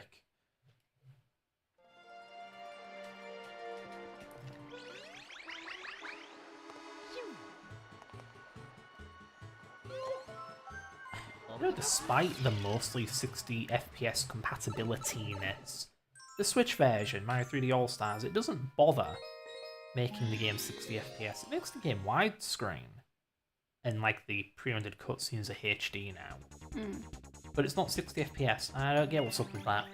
They have the source code. They could very easily just make the game 60 FPS without even having to mod the game like we do. If they can fix the damn bears, it's not hard. And they didn't. Like, what is it? Because the Switch is too weak to run the game at a higher frame rate? Mario Galaxy runs at 60 FPS, doesn't it? That's a Wii. Like, there's more to emulate there. That's the CPU clock and whatever. Oh! I thought there was a hidden tree.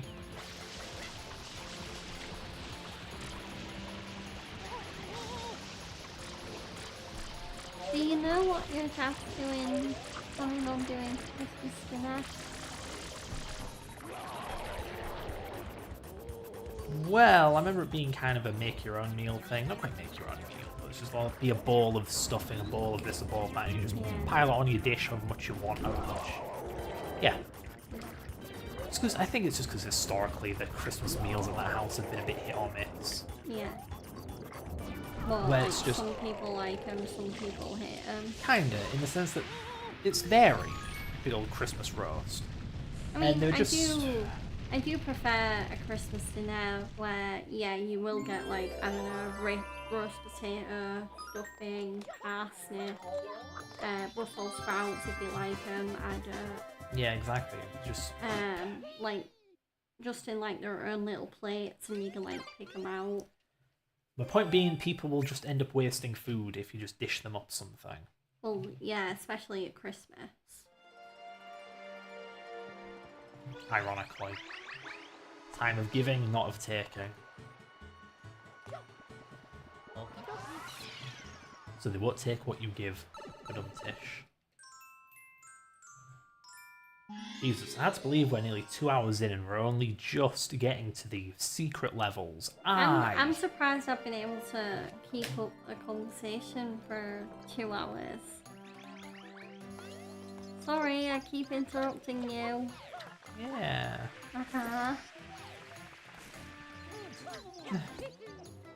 Make sure to keep having your drink before your throat goes dry.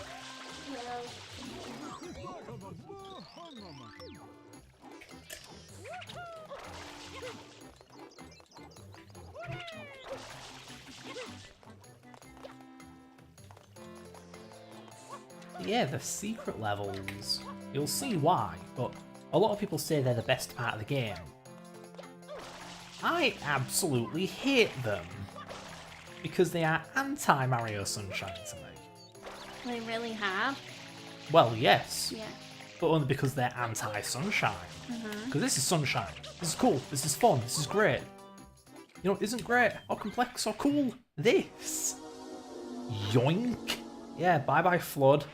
Let's add this mechanic to the game, and then take it away from the player and force them to play the game in the worst way possible through an absolute nightmare obstacle course. Frick?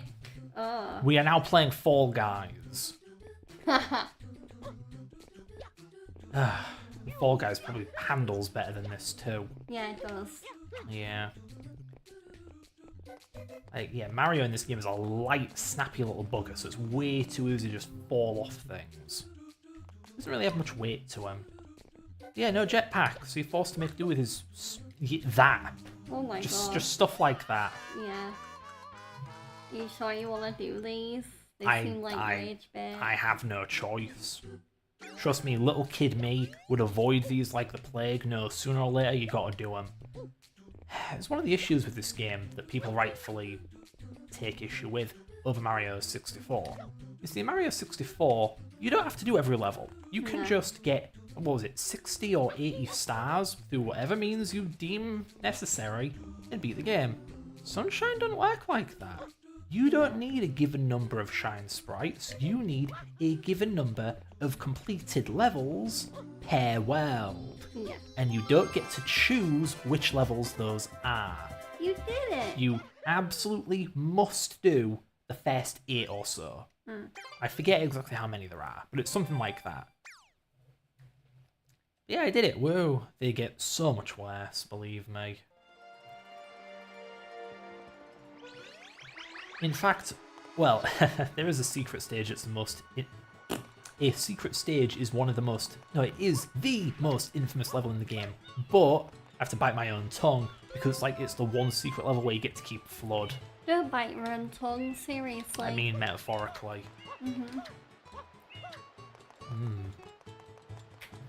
Yeah, I'm pretty sure you can kill yourself by biting your own tongue. That's gonna be one of your New Year's resolutions, right? Finally getting your teeth sorted. That'd be nice. Yeah. Yeah. Of course, I'm British, so I'm cursed with bad teeth. Not poor, I mean, they're a bit corroded because, stupid kid. But, no, misalignment. It's annoying. I keep biting my own tongue in the corner because of it. Sucks. George has had her teeth straightened, haven't you? Yeah. My teeth used to look horrible. Really misaligned and have teeth that suddenly grew in my gum in the strangest places. We are doing the British stereotype no favour. No favours. But I finally got mine sorted out during my uni education and yeah, I definitely haven't regretted it. Yeah, the issue for me is just going to be money. It's kind of annoyingly expensive just to have some bloody wires put in your mouth for a few months. I probably couldn't have had mine done at a better time, honestly, because I mean, I was in full-time education, but had I waited a few more years, yeah, I would have had to pay.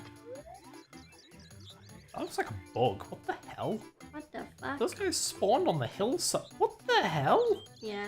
I That think doesn't that's look a bug. right. Nintendo. Oh no. They're spawning at the same Y coordinate as Mario? Bless me. Fine, you are blessed. Thou art blessed.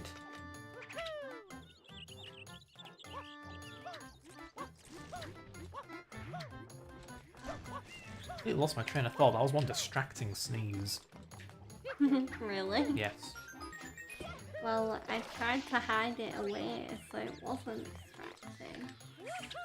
You were talking about British people's teeth or something. Well, I was talking about how you were hoping to get your teeth straightened, and then you mentioned how I had my teeth straightened. Typically I'm very anti-body modification. I wouldn't, have a nose job or anything. But in my case, it's my teeth were meant to be in a better alignment than they currently are. I know that for a fact because I had a baby tooth that didn't fall out. And so it nudged one of my damn adult teeth aside. It's why it's so out of whack. Yeah. So it's I'm against body modification, but in fairness, my body was kind of self-mutilated. So it's corrective, is what it is. And yeah, Fred does see surgery as body modification. Depends on the reason. If it's cosmetic, what the hell are you doing? If it's but I'm repairing damage, fine. If your body's already mangled anyway, You may as well unmangle it. Yeah. Yeah. But that's just me. You know how people are with their opinions. Everyone's different. Wrong.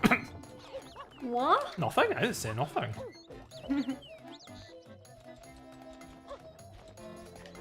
I was just saying how everybody has a right to their opinion, no matter how wrong Yeah, it but you is. said, I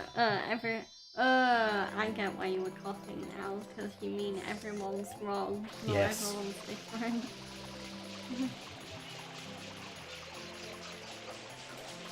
Everyone's different, but they're all the same in how wrong they are.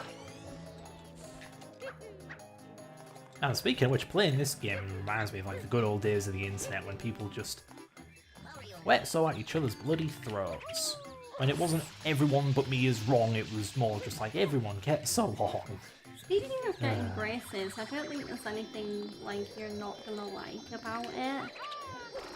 Like, it felt like a fairly simple procedure. I mean, to be fair, the only thing... I mean, having my braces put on wasn't even that bad. The thing I didn't like about it was, like, yeah, the thing that kind of made me feel like gagging a little bit was getting the mold for my retainer done. So, like, you get this, like, it's almost like a tooth, like a teeth mold. And it's filled with like, I don't know, I don't even know what it is, some sort of like weird plasticine stuff. Why do you have a retainer anyway? Because they like soldered a bloody wire to the back of your teeth to hold them in place. Yeah, I still have it. I mean, it's not noticeable, but... Like, the point of a retainer is to keep your teeth in position, right? Well, isn't that wire already doing the job? Mm-hmm. I don't even get that. Like, why do I need something to hold my teeth in place lest they move? Like, dude, I wish these would move. They won't budge. Why do you get given an extra one, like a gum shield type thing, to wear for like a week or... What am I doing? Like, obviously these are rhetorical questions. Obviously I don't know a damn thing about the dental profession, but... yeah. I mean, it helped when I had my braces that, I mean, I didn't have any, like... I didn't have any nervousness or feel like, oh my god, my dentist is gonna hurt me, because I've been quite fortunate to have the same dentist doing all of my dental work since I was a kid. So, yeah. Almost had a lying dentist that nearly got me injured. What? I used to be very scared of needles, not anymore. I used to be. And anyway, the flipping dentist was about to like give me an injection in the gums or something, and Yeah, just to wouldn't, numb your teeth, probably. and wouldn't tell me. So I noticed the wording was a bit funny, and the dentist was acting funny. So I asked, like, am I gonna get an injection? And I got some kind of wishy-washy, maybe answers. Like, no, motherfucker, if you're gonna stab me, I want to know about it beforehand. Mm-hmm. And I kind of flipped out in the chair. Yeah, especially because, I mean, I know this because I think it was shortly before my braces. Shortly before I had my braces put in, I actually had to have both of my canines taken out because my teeth were that misaligned that like my canines needed to be put out of the way in order What, like to remove? yeah. We're talking baby teeth? Yeah. Thank God. Okay. Well, yeah, I have both my canines. Good. But yeah, Oh, sorry, canines. They meant molars. my teeth are weird. I still have most of my baby teeth. I'm kind of like just in from Strange Things in that sense. Yeah, I do wonder how that works. Like, do those teeth have a root, or are they just like crowns floating in your gums? I don't know how that works. And yeah, when I could tolerate having the injection done once, but I think because obviously I have 2 teeth taken out, I had it done twice, and yeah, it's... I mean, I'm not afraid of needles or anything, but I think feeling that pain in your gums as you do get the injection, it's not the nicest feeling in the world. I didn't even notice there was a pain. Like the one odd time I actually did get an injection in the gums. It's just like a little sting. I couldn't feel a damn thing really, if I remember right. Whatevs. It's no different to getting a jab in your arm. The thing is, I've gotten to the point where I'm not even like worried about needles anymore. It's like not even that painful. I have a pretty decent pain threshold. I have like- a it's damn good pain. Like, man, they're not joking when they say you'll feel a slight scratch. Because, yeah, it feels like I'm scratching myself with something sharp. Like, whoop-de-doo. Oh, no. You're like, oh no, I'm scratching like, I don't know, a pen against me or something. It's like a sharp nail. Like, oh, Yeah. no, I nicked myself with a sharp nail. And in your gums, it's even less painful. Like, I've scraped my bloody gums with something sharp before. That hurts. But that's because it's like a big line, a tear. The injection's a prick. A literal prick. Like, what do you do? Lol. It freaks me out that it freaks me out. It bothers me that I was so freaked out by that stuff for so long. Because it was fear, it was what's the word? Apprehension or something. Yeah. Yeah. Which in retrospect was so dumb. Because ironically it's one of the things where if you do it you'll stop being scared of it because you'll mean, figure it out. I've never had apprehension, but I have like there were some things that I disliked as a kid that I like now, where I'm like, why did I ever dislike this stuff? Like I used to hate eggs. Like any kind of egg, I will not eat it. Like scrambled egg Scotch egg. Kids are stupid, Something right? sign up. Kids are stupid. Yeah. What's its name? The tart, which got a little cherry on top. Bakewell. I didn't know that wasn't a real cherry. And because I was a dumb little shithead kid who refused to eat fruit, I wouldn't eat the bloody fruit on top, or the cherry on top. But it wasn't a freaking cherry! It was a sweet! And I refused to eat because I thought it was fruit. Like, how much of a contrarian was I back then? Like nowadays I don't give a rat's ass, I'll eat regular... Sorry, I'll let you finish. Thank God. I'll eat fruit or whatever the hell because I'm a normal adult, but like, the fake Bakewell, whatever you call it, cherry thing, it's not bad. What the hell was my really deal? nice. What was my problem back then? It's really nice. So yeah, that and needles are just like fears I had that made absolutely no goddamn sense. Yeah. I also used to be mortified of chattering teeth, but in my defense, I thought they had the biting force of an actual person biting. Yeah. So I thought they'd take off my fingers. Yeah. I'm also arachnophobic. I don't know if phobic's the right word, though. I know that none of the spiders in this country are actually venomous, so I don't fear them. But I just have an impulse. You know, my body kind of moves on its own around those damn things. Yeah, like, Yeah. I'm the same. I hate spiders. Yeah. Little or big. Like, there are spiders I don't like because I can't predict them. They move weirdly. They're very stop and start. Like huntsman spiders, or whatever they're called. The big brown, great brown house spider. Hate those things. But cellar spiders, no, they're docile as hell. It's like a big dog. If it was a tiny, tiny little spider. They move so damn slowly and predictably. There's nothing wrong with them. Yeah. Yeah. Doesn't help though. I won't touch them. I refuse to touch them just because my body won't let me. It's like resisting the urge to pull away from licking a knife. You know, Yeah. if you consider it, you're like, no, that instinct, impulse, it's there. Woo. I mean, I'll never forget an incident, or not an incident, but like a time in primary school where we were in class and all of a sudden one of the boys was like, Boys.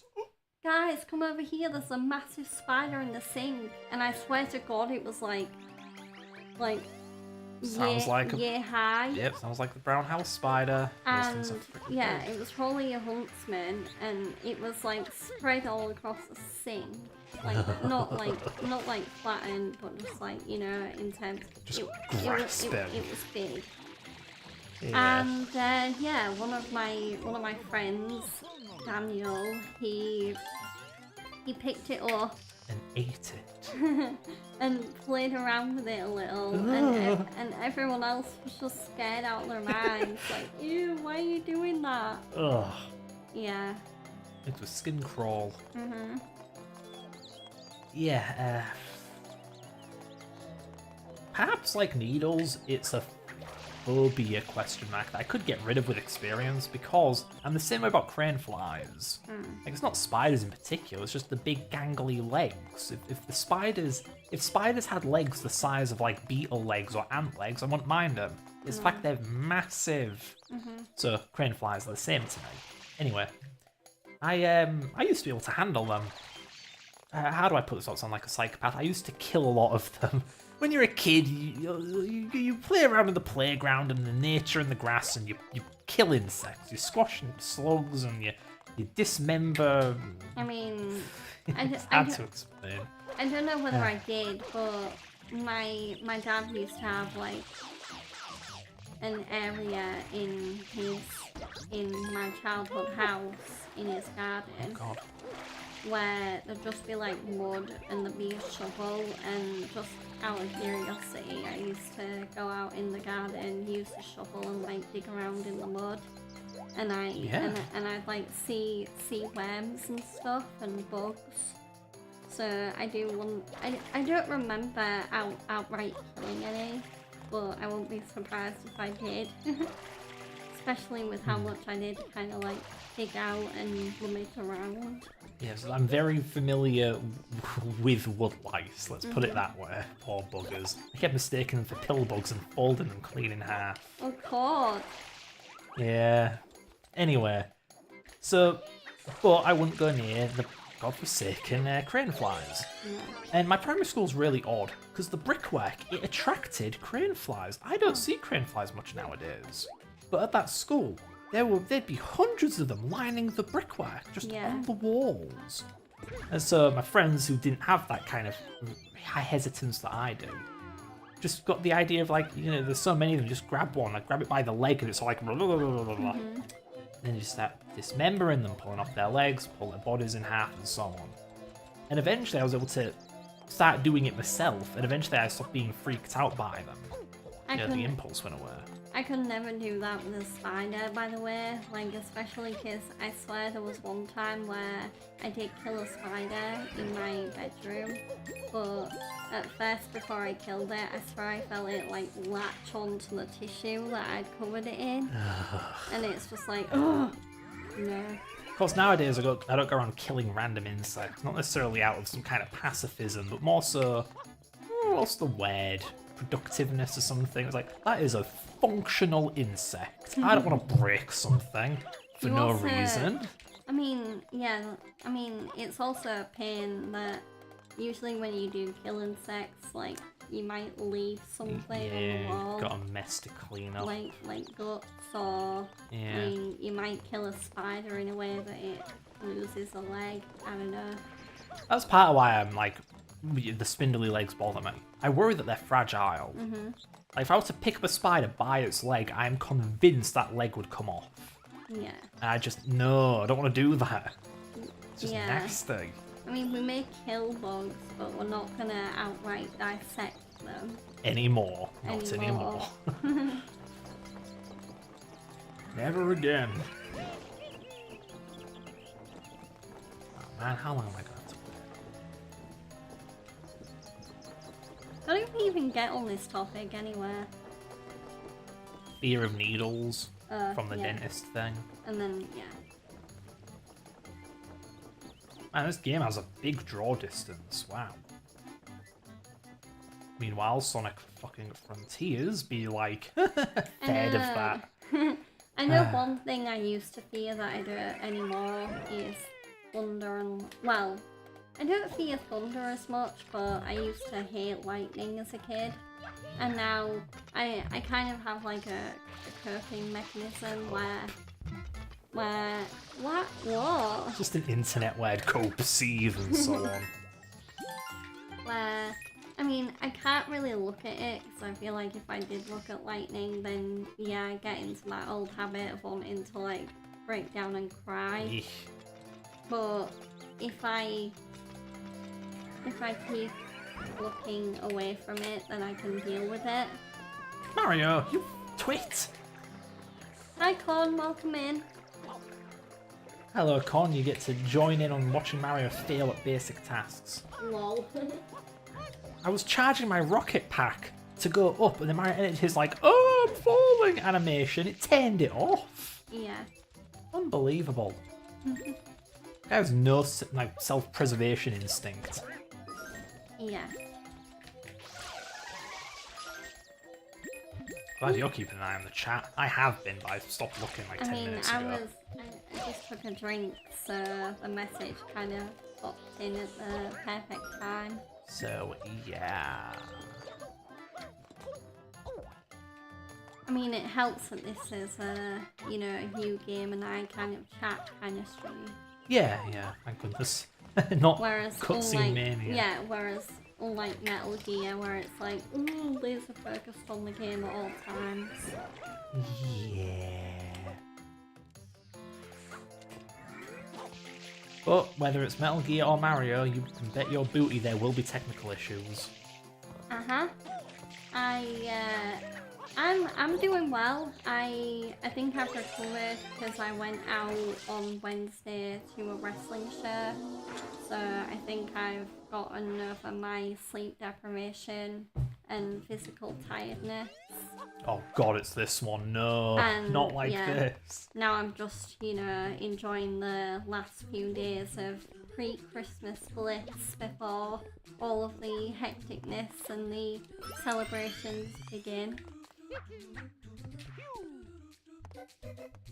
I think I've got everything ready for Christmas. I mean, I still need to get my dad some alcohol because he wants Guinness. But, I mean, that's easy.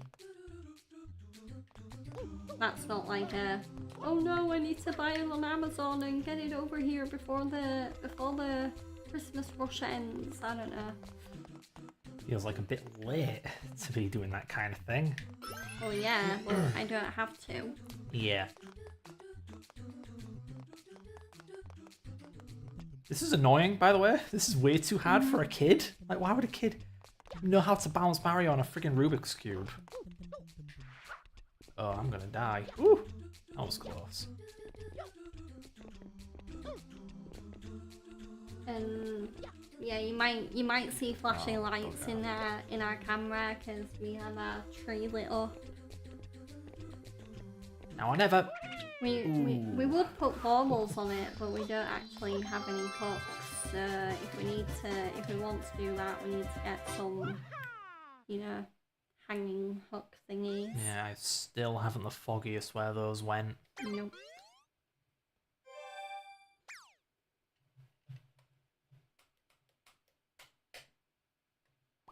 I'd elaborate, but it's a boring story. I have a cupboard, and in the cupboard is the Christmas tree stuff, and for some reason the hooks aren't in there.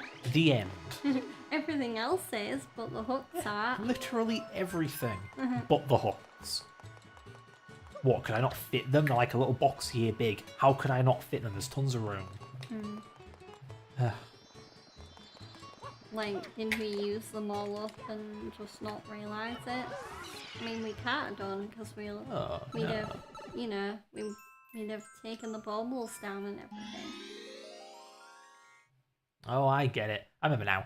Yeah, you have to do the first 7 levels every world. So you have to do every instance of this level where you hunt down the weird blue Mario fella. Shadow Mario. Oh my gosh, like Sonic Adventure 2! Or like, I think the foggy versions of Mario and Sonic in the Mario and Sonic at the Olympic Games story mode 1 year are also called Shadow Mario and Shadow Sonic. What's Shadow called? I don't think he was in the story mode. Oh! Or Shadow. Banished to the Shadow Realm. Right, this little blighter stay still, please. Well, in terms of, you know, Christmas itself, I am looking forward to it. I do wonder how many presents I'm gonna get because, I mean, this year's been a bit weird for me. Like, usually I come into Christmas and I'm like, okay, I want this, this, and this. Whereas this year, I've been like, what do I want again? There we go. So, it'll be interesting because I feel like most of my presents this year will be surprises and I won't know what they are.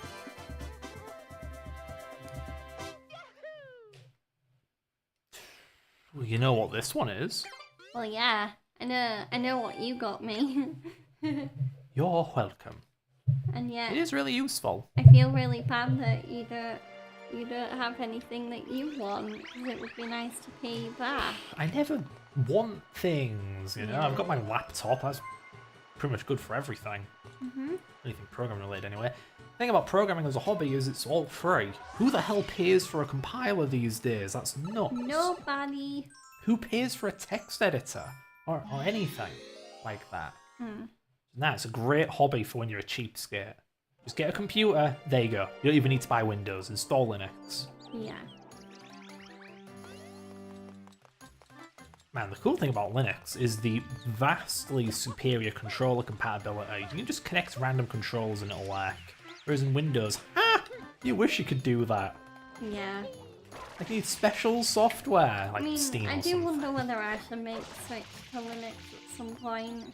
I mean, I've always been a Windows girl, but I do see the benefits of using Linux. It would absolutely turbo not work on your laptop. Oh no. Because you're rocking an NVIDIA GPU, the Linux support for those things is terrible. Oh god. Especially in the open source realm. And then of course you have the whole Proton Windows compatibility thing. Yeah. And it's just... it works, but it's way slower. HDR barely worked, or didn't work, frankly, last time I tried. Running something simple like RE2 Remake. Just, Yeah. Nope, HDR didn't work. And the game ran at about 40 FPS instead of 80. Nah. Maybe if you had an all AMD device, like the Steam Deck, yeah, that would work.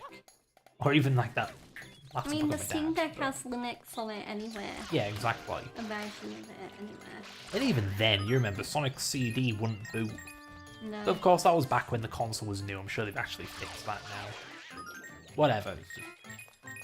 The weakest part is gaming. What does that say? Tried using Linux, not my thing. It takes a lot of getting used to. As with so many blooming things in software, Yeah. the user experience is terrible. Like, the Linux still expects you to use the fucking command line to do stuff like it's DOS.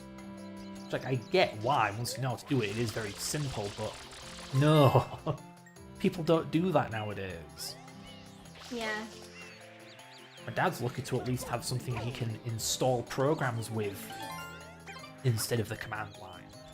And even then, it's a bit of a clunkster. KD Discovery.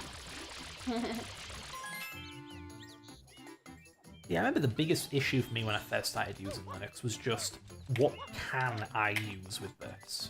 Of course, you're on Windows, all your Windows software works. Yeah. On Linux, like, there's Wine and there's Proton, but they're really only good or convenient for basic little EXEs. Try installing and running Visual Studio on Linux. You just... It won't work. it'll drive you crazy. Yeah. It might work. It might work if you put enough time and effort into it, but on Windows, you just run the install and it works. Yeah. It's about compromise. You got to learn to live the Linux way. It's like living in a different country or something. Like, there's no Asda, there's no Tesco's. Where do I get my food from? You got to learn. In America, that'd be easy because, like, obviously there's like Target, Walmart, Best Buy, etc. Yeah, so you just got to learn to do everything differently. It's like how you don't have Notepad++ on Linux. No. Nope, you got to just learn Kate or Genie or Notepad QQ. None of them are good enough. None of them are the same. Notepad QQ is a direct clone of Notepad++, and it's still not good enough because half of it's missing. Ugh. Yeah, nowadays I use Qt Creator. That's pretty good on Linux, but its search and replace is complete rubbish. Oh man. I think you mean find and replace. Not that there's any difference. I'm trying to remember how we even got on the topic of Linux. Do you know? I mean, I think I just asked whether I should switch from Windows to Linux. You really just asked out of the blue, man. Yeah. Reminds me of that one meme where it was something like Windows was doing a survey and it was, How likely are you to recommend Windows to a friend? And some guy's just replying to it saying, I need you to understand, normal people don't have conversations where they randomly suggest operating systems to each other. And then it just happened anyway. Apparently we are an anomaly. Where am I going and what am I doing? Oh, right, red coins. I gotcha. Red coins? I thought you were getting blue coins. Some levels you hunt down red coins instead. Oh. Yeah. These ones are way simpler. They're just out in the open. You see them, you grab them. Hey, look at that! Reflections in a game from like 2002 or something. Wow. Yeah. Meanwhile, the Switch version of Crash Bandicoot Insane Trilogy turned off all of the reflections. Sad. Mhm.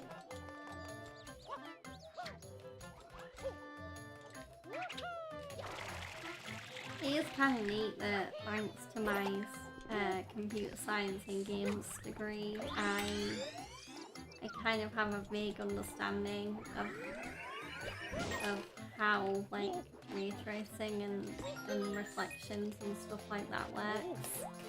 Yeah, ray trace reflections in particular. With regular polygon graphics, reflections are they're so fake, they're so cheaty. I mean, as part of a 3D graphics assignment, I literally had to ray trace spheres, like, you know. Yep. They're surprisingly simple to program because it's all like just trigonometry or whatever. Yeah. Like, have you ever tried doing collision detection with a sphere? It's the same thing. It's just, you have 2 points in space, measure the distance between them. If the distance is smaller than like the radius of the sphere, then there is a collision or an intersection, whatever. It's surprisingly intuitive.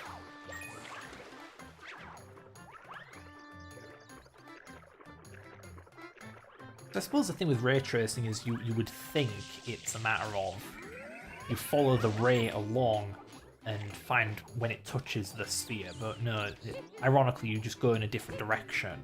Yeah. Like you compute not the journey along the ray, but the difference between the... Wait a minute. I think I'm confusing myself here. We were just talking about intersection and now it's projection or whatever, but I haven't touched that stuff in forever. Let's get back to my game engine. Yeah, you really do, especially because, I mean, you and Joe talk about this game that you're planning on making all the time, and yet you've not even, I mean, yeah, you're planning it, but you've not started it yet. Yeah, because the engine needs to be ship-shape. The story with it is I wrote it in old school C. And not just C, the old version of C. Yeah. Yeah. And eventually I wised up and realised, no, that should have been written in C++ from the get-go. But man, that is a lot of technical debt to pay off. Yeah, and converting code from one language to another can be really hard. And slow. Yeah, I know some people just think, how hard could it be to convert C to C++? They're the same language or whatever. Like, yeah, but doing things the C way and doing things the C++ way are very different. Yeah. So I had this horrendous nightmare thing. It was essentially a C template class, all done with preprocessor macros. It was the stuff of horrors. And I had to completely re-implement it. Nightmares. Yeah, and I had to re-implement that in proper C++ with templates and so on. There's a movie we can maybe watch before Christmas, Nightmare Before Christmas. Oh yeah, I need to get that on the list before I forget. This is Halloween, this is Halloween, Halloween, Halloween. But it's Christmas! But it's Christmas! Yeah, it's weird, it's both a Halloween movie and a Christmas movie.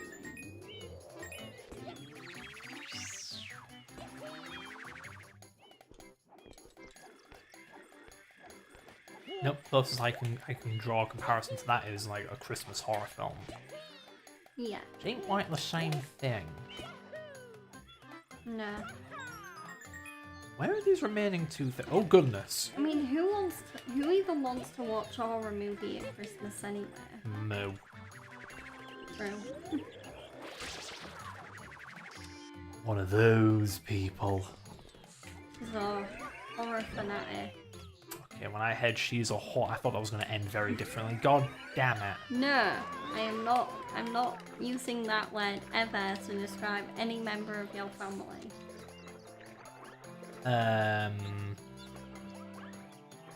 What's wrong with this reflection, Georgia? Mario is facing a different way. There's supposed to be a bridge. Yeah. Look at that, you can see the poles. You can see the and then... supports, but not the actual bridge, yeah. It's interesting, how do they do that? Even Winnie the Pooh could do that better back in the day. I mean, we know. For nostalgia's sake, I recently watched Piglet's Big Movie for the first time since I was a kid. Oh. It wasn't even a big movie, it was like an hour 15. Yeah. Well, I guess for that time when feature films were kind of just becoming a big thing, it would have been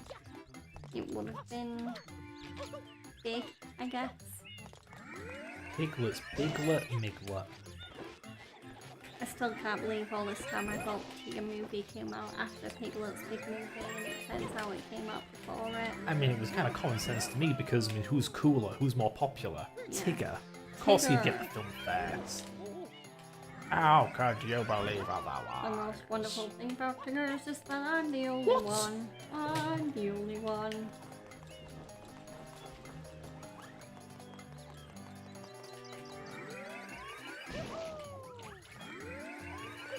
The wonderful thing about this game is it's got the negative reputation that it deserves. Lol. This thing is really shafting Also, me. when did you change your tune about playing this game anyway? I thought you said you weren't going to stream this game. Don't know why I said that. Oh. Maybe I was thinking of 100%ing it, which is a terrible idea. Yeah, no, don't do No, that. please no. I say as I go to grab another blue coin that I don't need. There's a red coin over here, ain't there? It's in Oh, your- thank goodness. It's clearly in your nature. Yeah, sure is. There's something wrong with me, I know it. This game's a bit weird, actually. So, you have this jetpack thingy, and you can change between modes. Yeah. But you can never have more than two. So when you pop in one of these boxes, you replace the nozzle you already have. Which does strike me as a bit clunky. It's just... I swear no game does that. In any game where you unlock abilities, you can't just have an entire arsenal at your disposal at all times. You don't have to swap them out like that. Yeah. The only time I can think of a game doing that is like modern first-person shooters, as opposed to like Doom, where you had every weapon all at once, and Halo, whatever, you only have two weapons. Yeah. A lot of modern FPS games do that. Hell, when Duke Nukem Forever came out, fans were bitching about it, because it's Duke Nukem, which is like Doom era, but it had Halo's weapon system. Yeah. They added the old one back in an update, but it makes the game really unbalanced, because now you just have a rocket launcher all the time. Yeah. Yeah.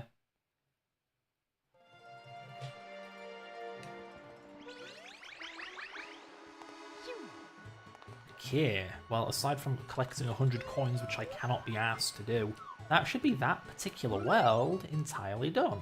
Wow. Yeah, Bianco Hills. Game, Bianco Hills. Game? What are you What are you doing? trying to do? Here we go. Yeah, 8 shine sprites. Huh? Oh, actually, no, I'm feeling weird. Let's go back. Oh no. Every level has a fair few secret sprites. There's one for getting 100 coins, which in this game is a nightmare. In Mario 64, getting 100 coins is very painless. It's really not bad. But in this game, it's awful. The maps are so big, and there's maybe 1 coin per square meter. Yeah. Meter. Kilometer more friggin' like. Like, where are the coins, honey? Where are the coins? Do you see any don't coins see 'em. in this Mario level? Spoiler alert, the coins are in that enemy. Oh my And there's only like 3 of them. Boop. Why are there Oh, I'm sorry. there's only 1. one of them? 1 coin in this entire area.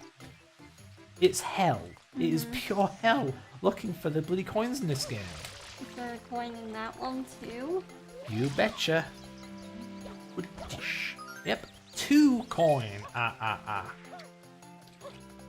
Say that like I actually grew up watching Sesame Street. No, I bloody didn't. I'm British. Yeah, I grew up with tweenies. Yeah, I grew up with tweenies, and I mean, I did watch Barney, like a few episodes. Look at you. Didn't you grow up with like a proper television network? Yeah, I did. I got Freeview in like 2008. I had Sky. As a kid, before Freeview, I had Aerial. You know, like 5 channels. BBC One, BBC Two, ITV, ITV2, and Channel 5. I had Nick Jr., Tiny Pop. You lucky beggar. I grew up in poverty, man. Pop, Nickelodeon, Nicktoons, Cartoon Network, RIP, because that's not around anymore. Cartoon Network's gone? Yeah. What? If you have ever seen the South Park movie... Did it predict it? There's something in the film that looks just like this, and I don't even think I can say it on stream. No, don't. Oh god, even as a kid I knew about that because my parents very unwisely let me see that bloody film as a kid. Why were you watching South Park as a kid? Because it's a cartoon. Oh no. This is what I deserve, apparently. I had a South Park jumper as a kid, but I didn't watch the show. Plus, it was a very tame jumper. It was orange and it had Cartman, Kenny, and then the other two whose names I can't remember. Yeah, I also don't get that stuff. It's like how Mike, I think. Mike. I mean Ike. Little Canadian guy. Maybe. Got a head shaped like an egg. Yeah, sounds familiar. Yeah, that's Ike. Yeah. CITV, I also had that, but that was also a preview thing. Jungle Run, Bratz, Rory Henry, Grizzly Tales for Grizzly Man, Kids. CITV always had the most effed up stuff on it. Yeah. Like Grizzly Tales for Grizzly Kids, Yeah. for example. And Horrid Henry, like, why is there a show about an annoying little brat kid for kids to watch? Uh-huh. Like, isn't this guy like a It's real... just influencing bad Yeah. behaviour. He's a bit of a bell end. Especially when they make the good kid so annoyingly OTT. Like, hi Henry. Peter's not even that bad half the time. Henry's just a prick. Uh-huh. But yeah, they also do characterize Peter as a condescending, I'm better than you, little snob. Yeah. It's like, this doesn't feel healthy, man. This didn't feel good. This is feel bad. This is like, Jesus, I complain a lot, right? How do I word this? If my complaining was to be taken seriously and literally, I would be living the life of Horrid Henry. The world would actually be as bad as I make it out to be. That's what the show's like. Like, oh, the parents are such bell ends too. I don't get kids watching Dennis the Menace either, because that's no different. I'm not too familiar with that one. Oh yeah, I'm not done yet. It never ends. Bianco Hills forever. The Bianco Hills have eyes. Hi.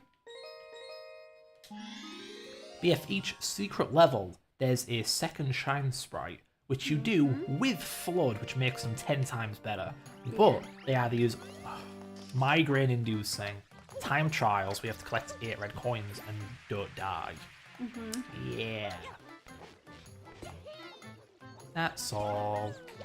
Why am I doing them? I guess I'm just a glutton for punishment. Playhouse Disney as well, I had that. God damn, you had Disney stuff. Yeah. I wish. I mean... I know. Well, Me and Kath grew up with The Little Mermaid 2. uh-huh. Not 1, 2. That's how poverty we were. We had a VHS of the second And people one. hate Little Mermaid too. Do they? Yeah. Oh no! Critics hate Oh Little no! Mermaid too. What did it do wrong? Not be anywhere near as good as the first one, apparently. You know, to be fair, I'm not sure if 2 has any songs. No. It's a musical, isn't it? There's no songs in the second one. Is Whereas the there? first one has like Can't Feel Wild, Under the Sea. Maybe I'm crazy. I haven't seen that film in absolutely forever. Donkey's years, but still. Under the sea, under the sea. Yeah. Down where it's wetter, here take a sweater. Take it Take from it from me. me. Good, I'm glad I didn't say the wrong verse like an absolute idiot again. Yeah.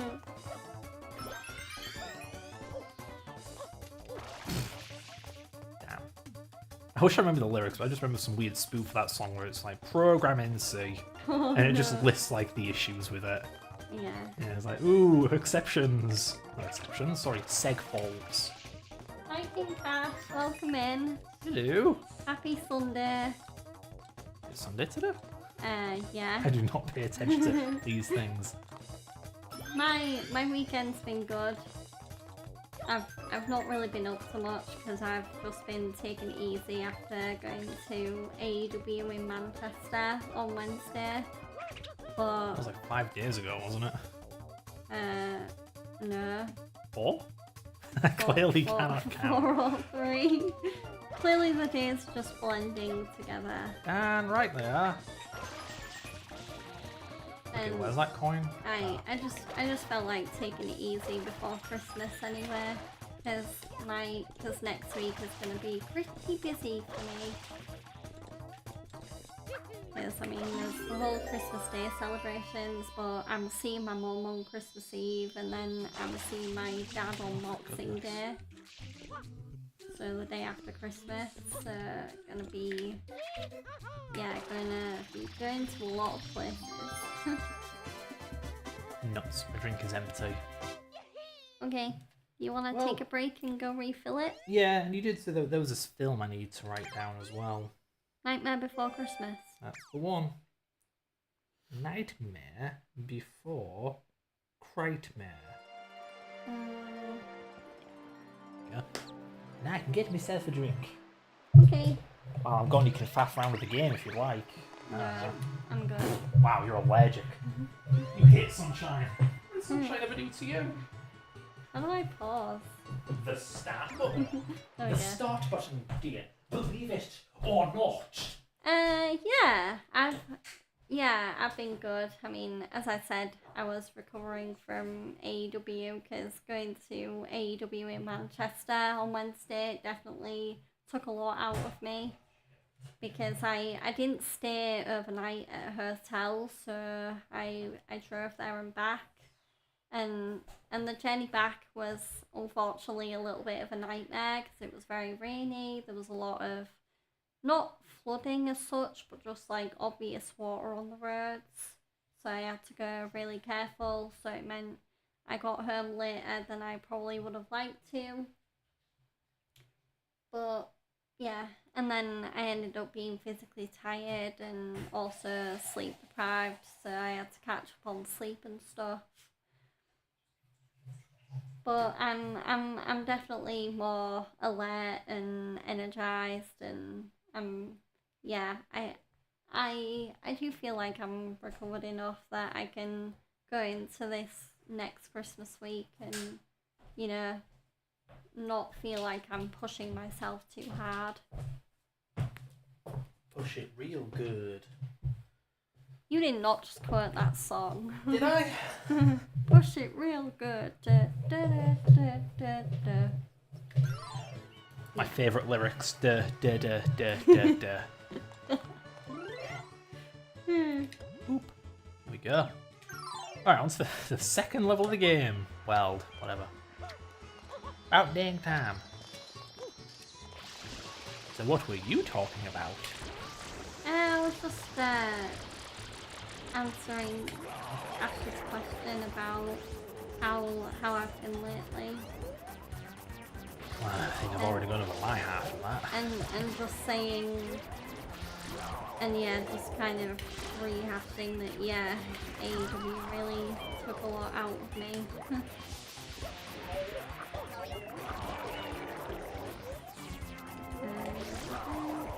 How do I do this again? So, aim jump. There we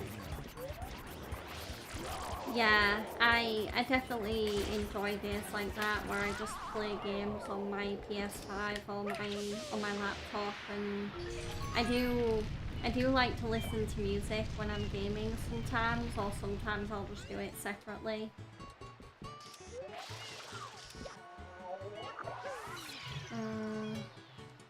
But any notable games you wanna tell me about? Like what are you playing lately? I don't know if you can tell, honey, but I've been playing Mario Sunshine. Yeah. Yeah. And you also platinum Lies of P. Oh, never again. Never again. I beat that game twice in one night. I mean, Full playthroughs, by the way, not just finishing the game. No. What was I doing that? Oh yeah, that was on the night I was watching John Cena's last That match. was it, yeah. Yeah. So we both had an emotional time. Yeah, yeah. Especially because John Cena lost by tapping out, and I was very miffed about it. I was like, that is not John Cena. John Cena, I know, wasn't a loser. Yeah, the John Cena I know won't smile and tap out to Gunther, especially now that Gunther's like, I ended John Cena's career, ha ha ha ha ha. Well, the guy never lets an opportunity go to waste, that's for certain. Nope, he also ended Goldberg's career when Goldberg retired. Oh. What's that guy's deal? He clearly likes ending people's careers. Oh yeah, this level's really daft. Okay, so I need to get all the way to the far back left of this area. And you're meant to do this bloomin' Fall Guys obstacle course. No, you can tell the game to get wrecked. Just skip it. Though when I was watching John Cena's last match, I didn't cry about John Cena losing. The main reason I cried whilst watching that match was because because I mean, it was the last time I was seeing literally the first wrestler that ever became a favourite of mine after I got into wrestling retire. Because yeah, John Cena, I mean, I do very much classify John Cena as the wrestler that got me into wrestling. Wow. Like, I don't remember looking at anyone else from that 2009-2010 time period and being a fan of them as much. Which sounds really bad because there's like loads of great wrestlers in the WWE, especially from that time, like CM Punk, Randy Orton. But no, it was John Cena that I was like, yeah, that's my favourite. You know what I want to know? How's this game rendering these shadows? I don't know. Because these are textures, not proper vertices. Yeah. But these look like what are they called? Volume shadows, where they're shadows not made with a shadow map, but with with polygons. But that won't work with something made of textures. Whatever. Weird. Wait, there's a Grinch video game? PS1? Is that it? I'm aware of that The one. Grinch Christmas Adventures.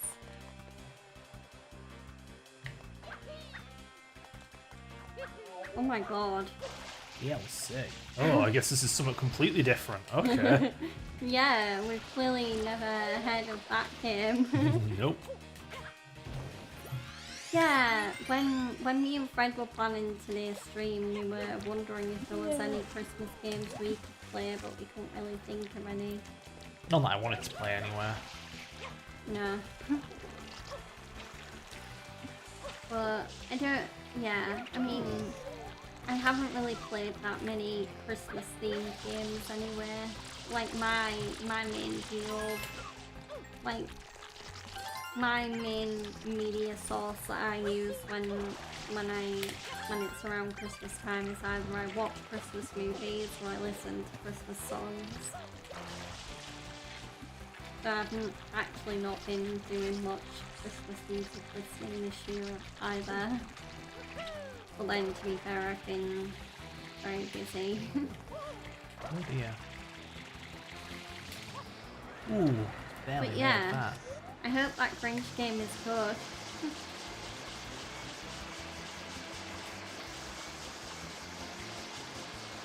can't remember how people feel about the PS1 Grinch game. Oh. I can't remember if people like it or not. Also hilarious. Okay, I need to Whoa. show you this. So there's this yellow submarine, yes, on these chains, and you have these things, right? And you see that orange block. So you think, oh, so the thing goes up and down in that yellow block. No. But, oh, never mind. It won't let me do it now. But you may have seen earlier, it went up and through the orange block. Oh wow, it's a relatively new Grinch game then. And the Oh. DLC came out earlier this year. Whoa. Okay. Under my radar. Wow. I mean, would you even play it? You're more a Of course not. No, no. you're more a retro gamer anyway. Barely a gamer at all these days. Newest game I've ever played is probably Lies of P. Lies of P, yeah. Yeah. Or maybe the RE4 remake, but let's be real, that's a remake, doesn't count. Well, yeah, the newest IP you've played is probably Lies P, probably. of P.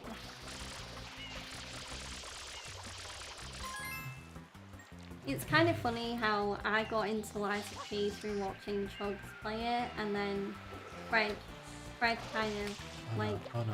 as far as I can No. remember, Fred got into Lies of P through watching me watch Chugs play it, and then watching me play it, Yeah. I think. Yeah. So I got up to like the Parade Master and I thought, yeah, this is the kind of game for me, why not? Yeah. I've played Demon's Souls and beaten it. Mm-hmm. Not to brag or anything, but yeah. And platinumed it, Yeah, actually, yeah. even though that was hell on earth. I clearly have no life. Yeah, Fred does not recommend platinuming the original Demon's Souls. Souls games in general are just a rubbish platinum to go for. But it's just, ooh, collect every sword. Yeah. And you Collect every potion. Get every bit of lore. I don't know. Yeah, get every book. Get every spell, even if you're not a spellcaster character. Get every spell, do it. And you have to do these obscene little side quests where you have to do the good choice, the evil choice, and so on and so on. You just gotta play the game a bajillion, Mario, please. Damn you. Bajillion times. Yeah. Yeah, not a fan.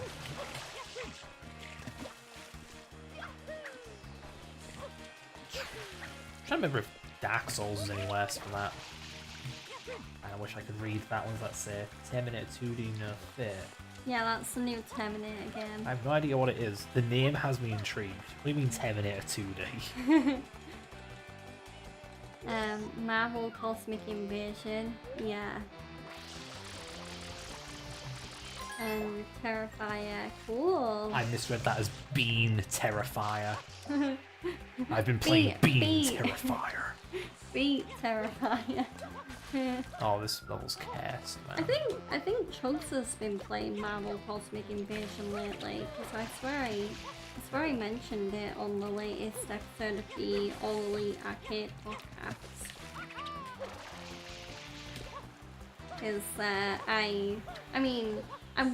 I listened to that podcast because A, it's interesting, and B, I kind of feel I'm also obligated to, because I help out on Discord and I get the links so that either myself or Ellingberg can post about them. What, like the announcements? Yeah. Ah. Oh man, this analog stick is not... It's too sensitive. I can play an Ocarina of Time again.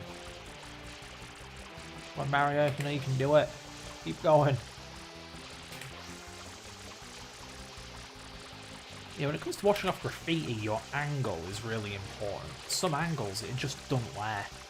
Yeah. Like this. I don't know why this ain't working.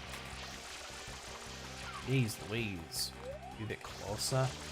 I know one Marvel game I'm definitely interested in playing. Like, I didn't get to play the beta for it, unfortunately, but I'm really interested in Marvel Turf-On Fighting Souls, which is coming out soon. Fighting soul. That looks like a really fun Marvel fighting game. And also, now that me and Fred have finally started watching Invincible on Amazon Prime Video, I'm really looking forward to to playing Invincible Versus, the fighting game, when that comes out.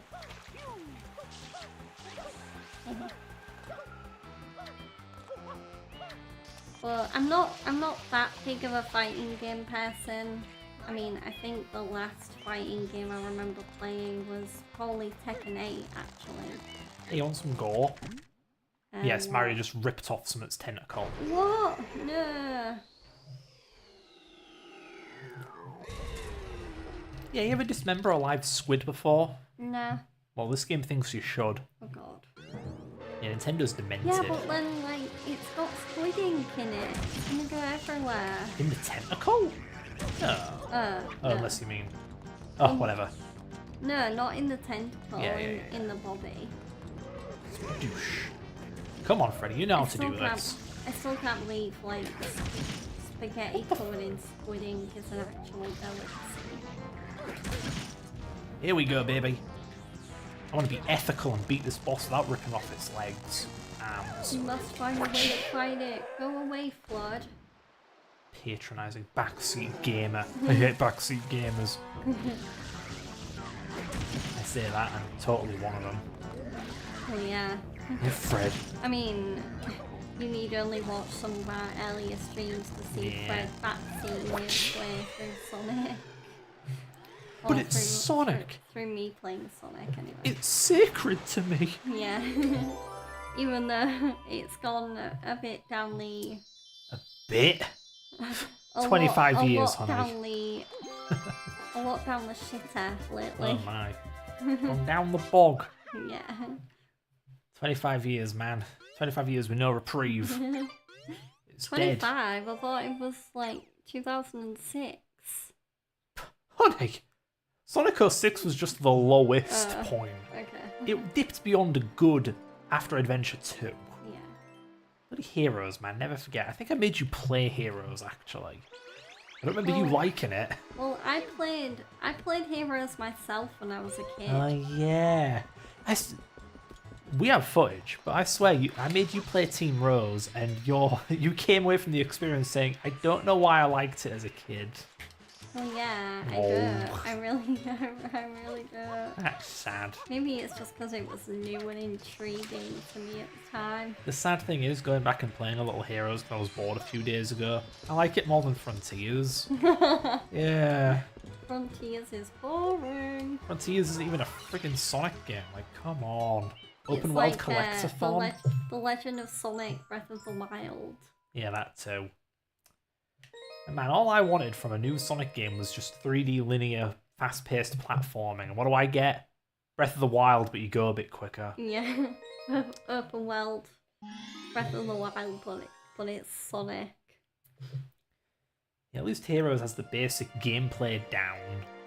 Go from point A to point B, homing attack things, cool, hit enemies, whatever. You don't punch the enemy. Actually, you can if you're Knuckles, but generally, you don't have to punch the enemies.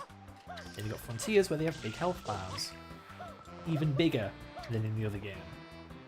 Well, Cash, I hope you were as happy about Ark Raiders winning Best Multiplayer at the Game Awards as I was. I was really glad that Ark Raiders won that award.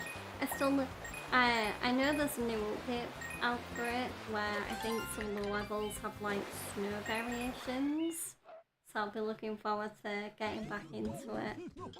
Because I've not played it in a few days because when I'm busy when I'm busy and I'm preparing for something like I was with AEW, I don't really have the motivation to game as much. So yeah. This is way too hard. As a child, I absolutely loathed the blooper surfing levels. Oh god. If you touch anything, you die. Guaranteed insta-kill. What, is it almost like a wire game? Yes. You know, Like that. when you follow the wire and it's like... I pressed the jump button 3 times, he did not jump. Oh yeah, Fred's using an actual GameCube controller. Because I'm a man of taste, a man of class. Yeah. Right, let's try that again. Yeah, I mean, you can tell it's probably second hand because it's a bit chewed up for some reason. Yeah, someone's kid bit it. I wasn't told that when I paid for the freaking thing. How did Just you find saying. that out? Oh, someone's kid bit it. It's very Yeah. clearly human incisor marks. Yeah. I've seen dog marks on controls before. I have a Wii remote that's been chewed by a big mastiff. Doesn't look anything like I that. thought it was a Rottweiler. Rottweiler Mastiff cross, something like that. Disgusting abomination. Yeah, Arc Raiders is a really good game. I mean, I've definitely gotten a lot better at it since the first day I played it. Like, there will be a lot of raids where I'll come back with nothing because I'll have been caught and had to surrender, but nowhere near as many as there was when I first started. Like, now I can actually, you know, probably like 1 out of 3 times maybe finish a quest. Yeah. I believe the word is often used in a derogatory, but video game tourism. You ever hear of it? Yeah. It's the kind of idea of games where people like you play them for a bit and then move on to something else. Mm-hmm. The alternative being weirdos like me who just play the same games over and over again. It's like some people tour video games, or they just kind of live them, metaphorically speaking. Yeah. Yeah. Which probably explains or illustrates our different approaches to games and getting rid of them, getting a new one, stuff like that. Mm-hmm. Woo! I mean, there will be games that I have come back to over and over, like Red Dead Redemption 2, GTA 5, the Bratz games when I was a kid. What others? Final Fantasy, I guess.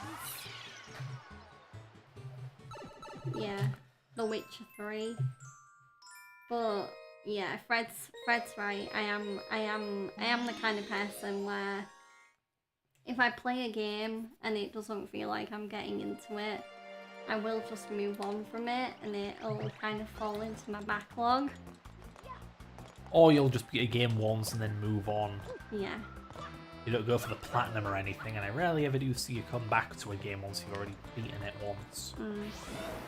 Or if I do, it'll be like years after. Perhaps. So, to be fair, I beat Expedition 33 and that was probably the quickest I've ever come back to a game. Because I started my second playthrough of E33 not long after I beat it the first time. So, I mean, I need to get back to that playthrough at some point, especially now that because they won Game of the Year, they released free DLC, which is like... Blue. So, yeah.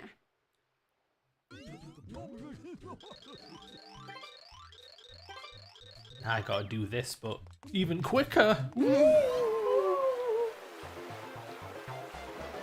I don't know what the time limit is. I imagine it's 45 seconds though. Doing this sub 30 seems bloody impossible.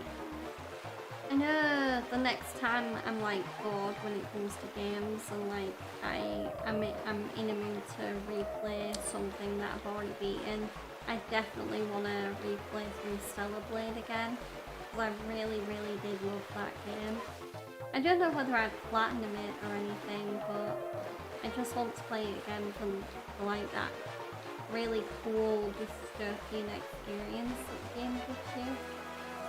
Hey, there we go. I know I definitely want to stream that game at some point. I've said it before, and I'm going to say it again because I can't think of anything else to talk about, but Stellar Blade does strike me as... It reminds me a lot of the kind of generic third-person action-adventure hack-and-slash game of the 6th gen that you'd find on, like, the PS2. Yeah. I mean, actually, isn't that kind of like God of War? Is that a good thing? Kinda. It's nice to see an old genre come back, because I swear, they were dead in the 7th gen and beyond. Mm-hmm. It's hard to explain. There was a category of PS2 game that was just kind of bland. But because they're rare now, they're not bland, ironically. Because there was an oversaturation of third person. Dick around, solve puzzles, and go in a linear path, get to the end, fight a boss kind of deal. Yeah.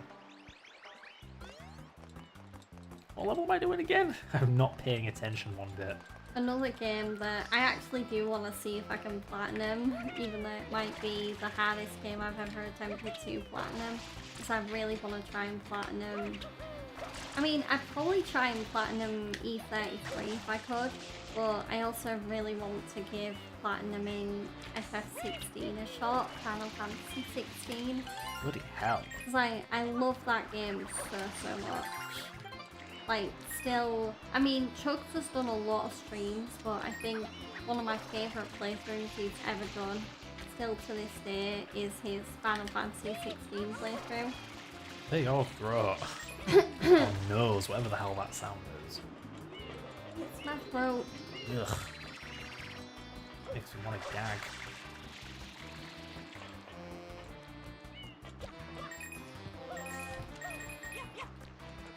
But yeah, one of my favourite playthroughs Chugs has ever done was FF16.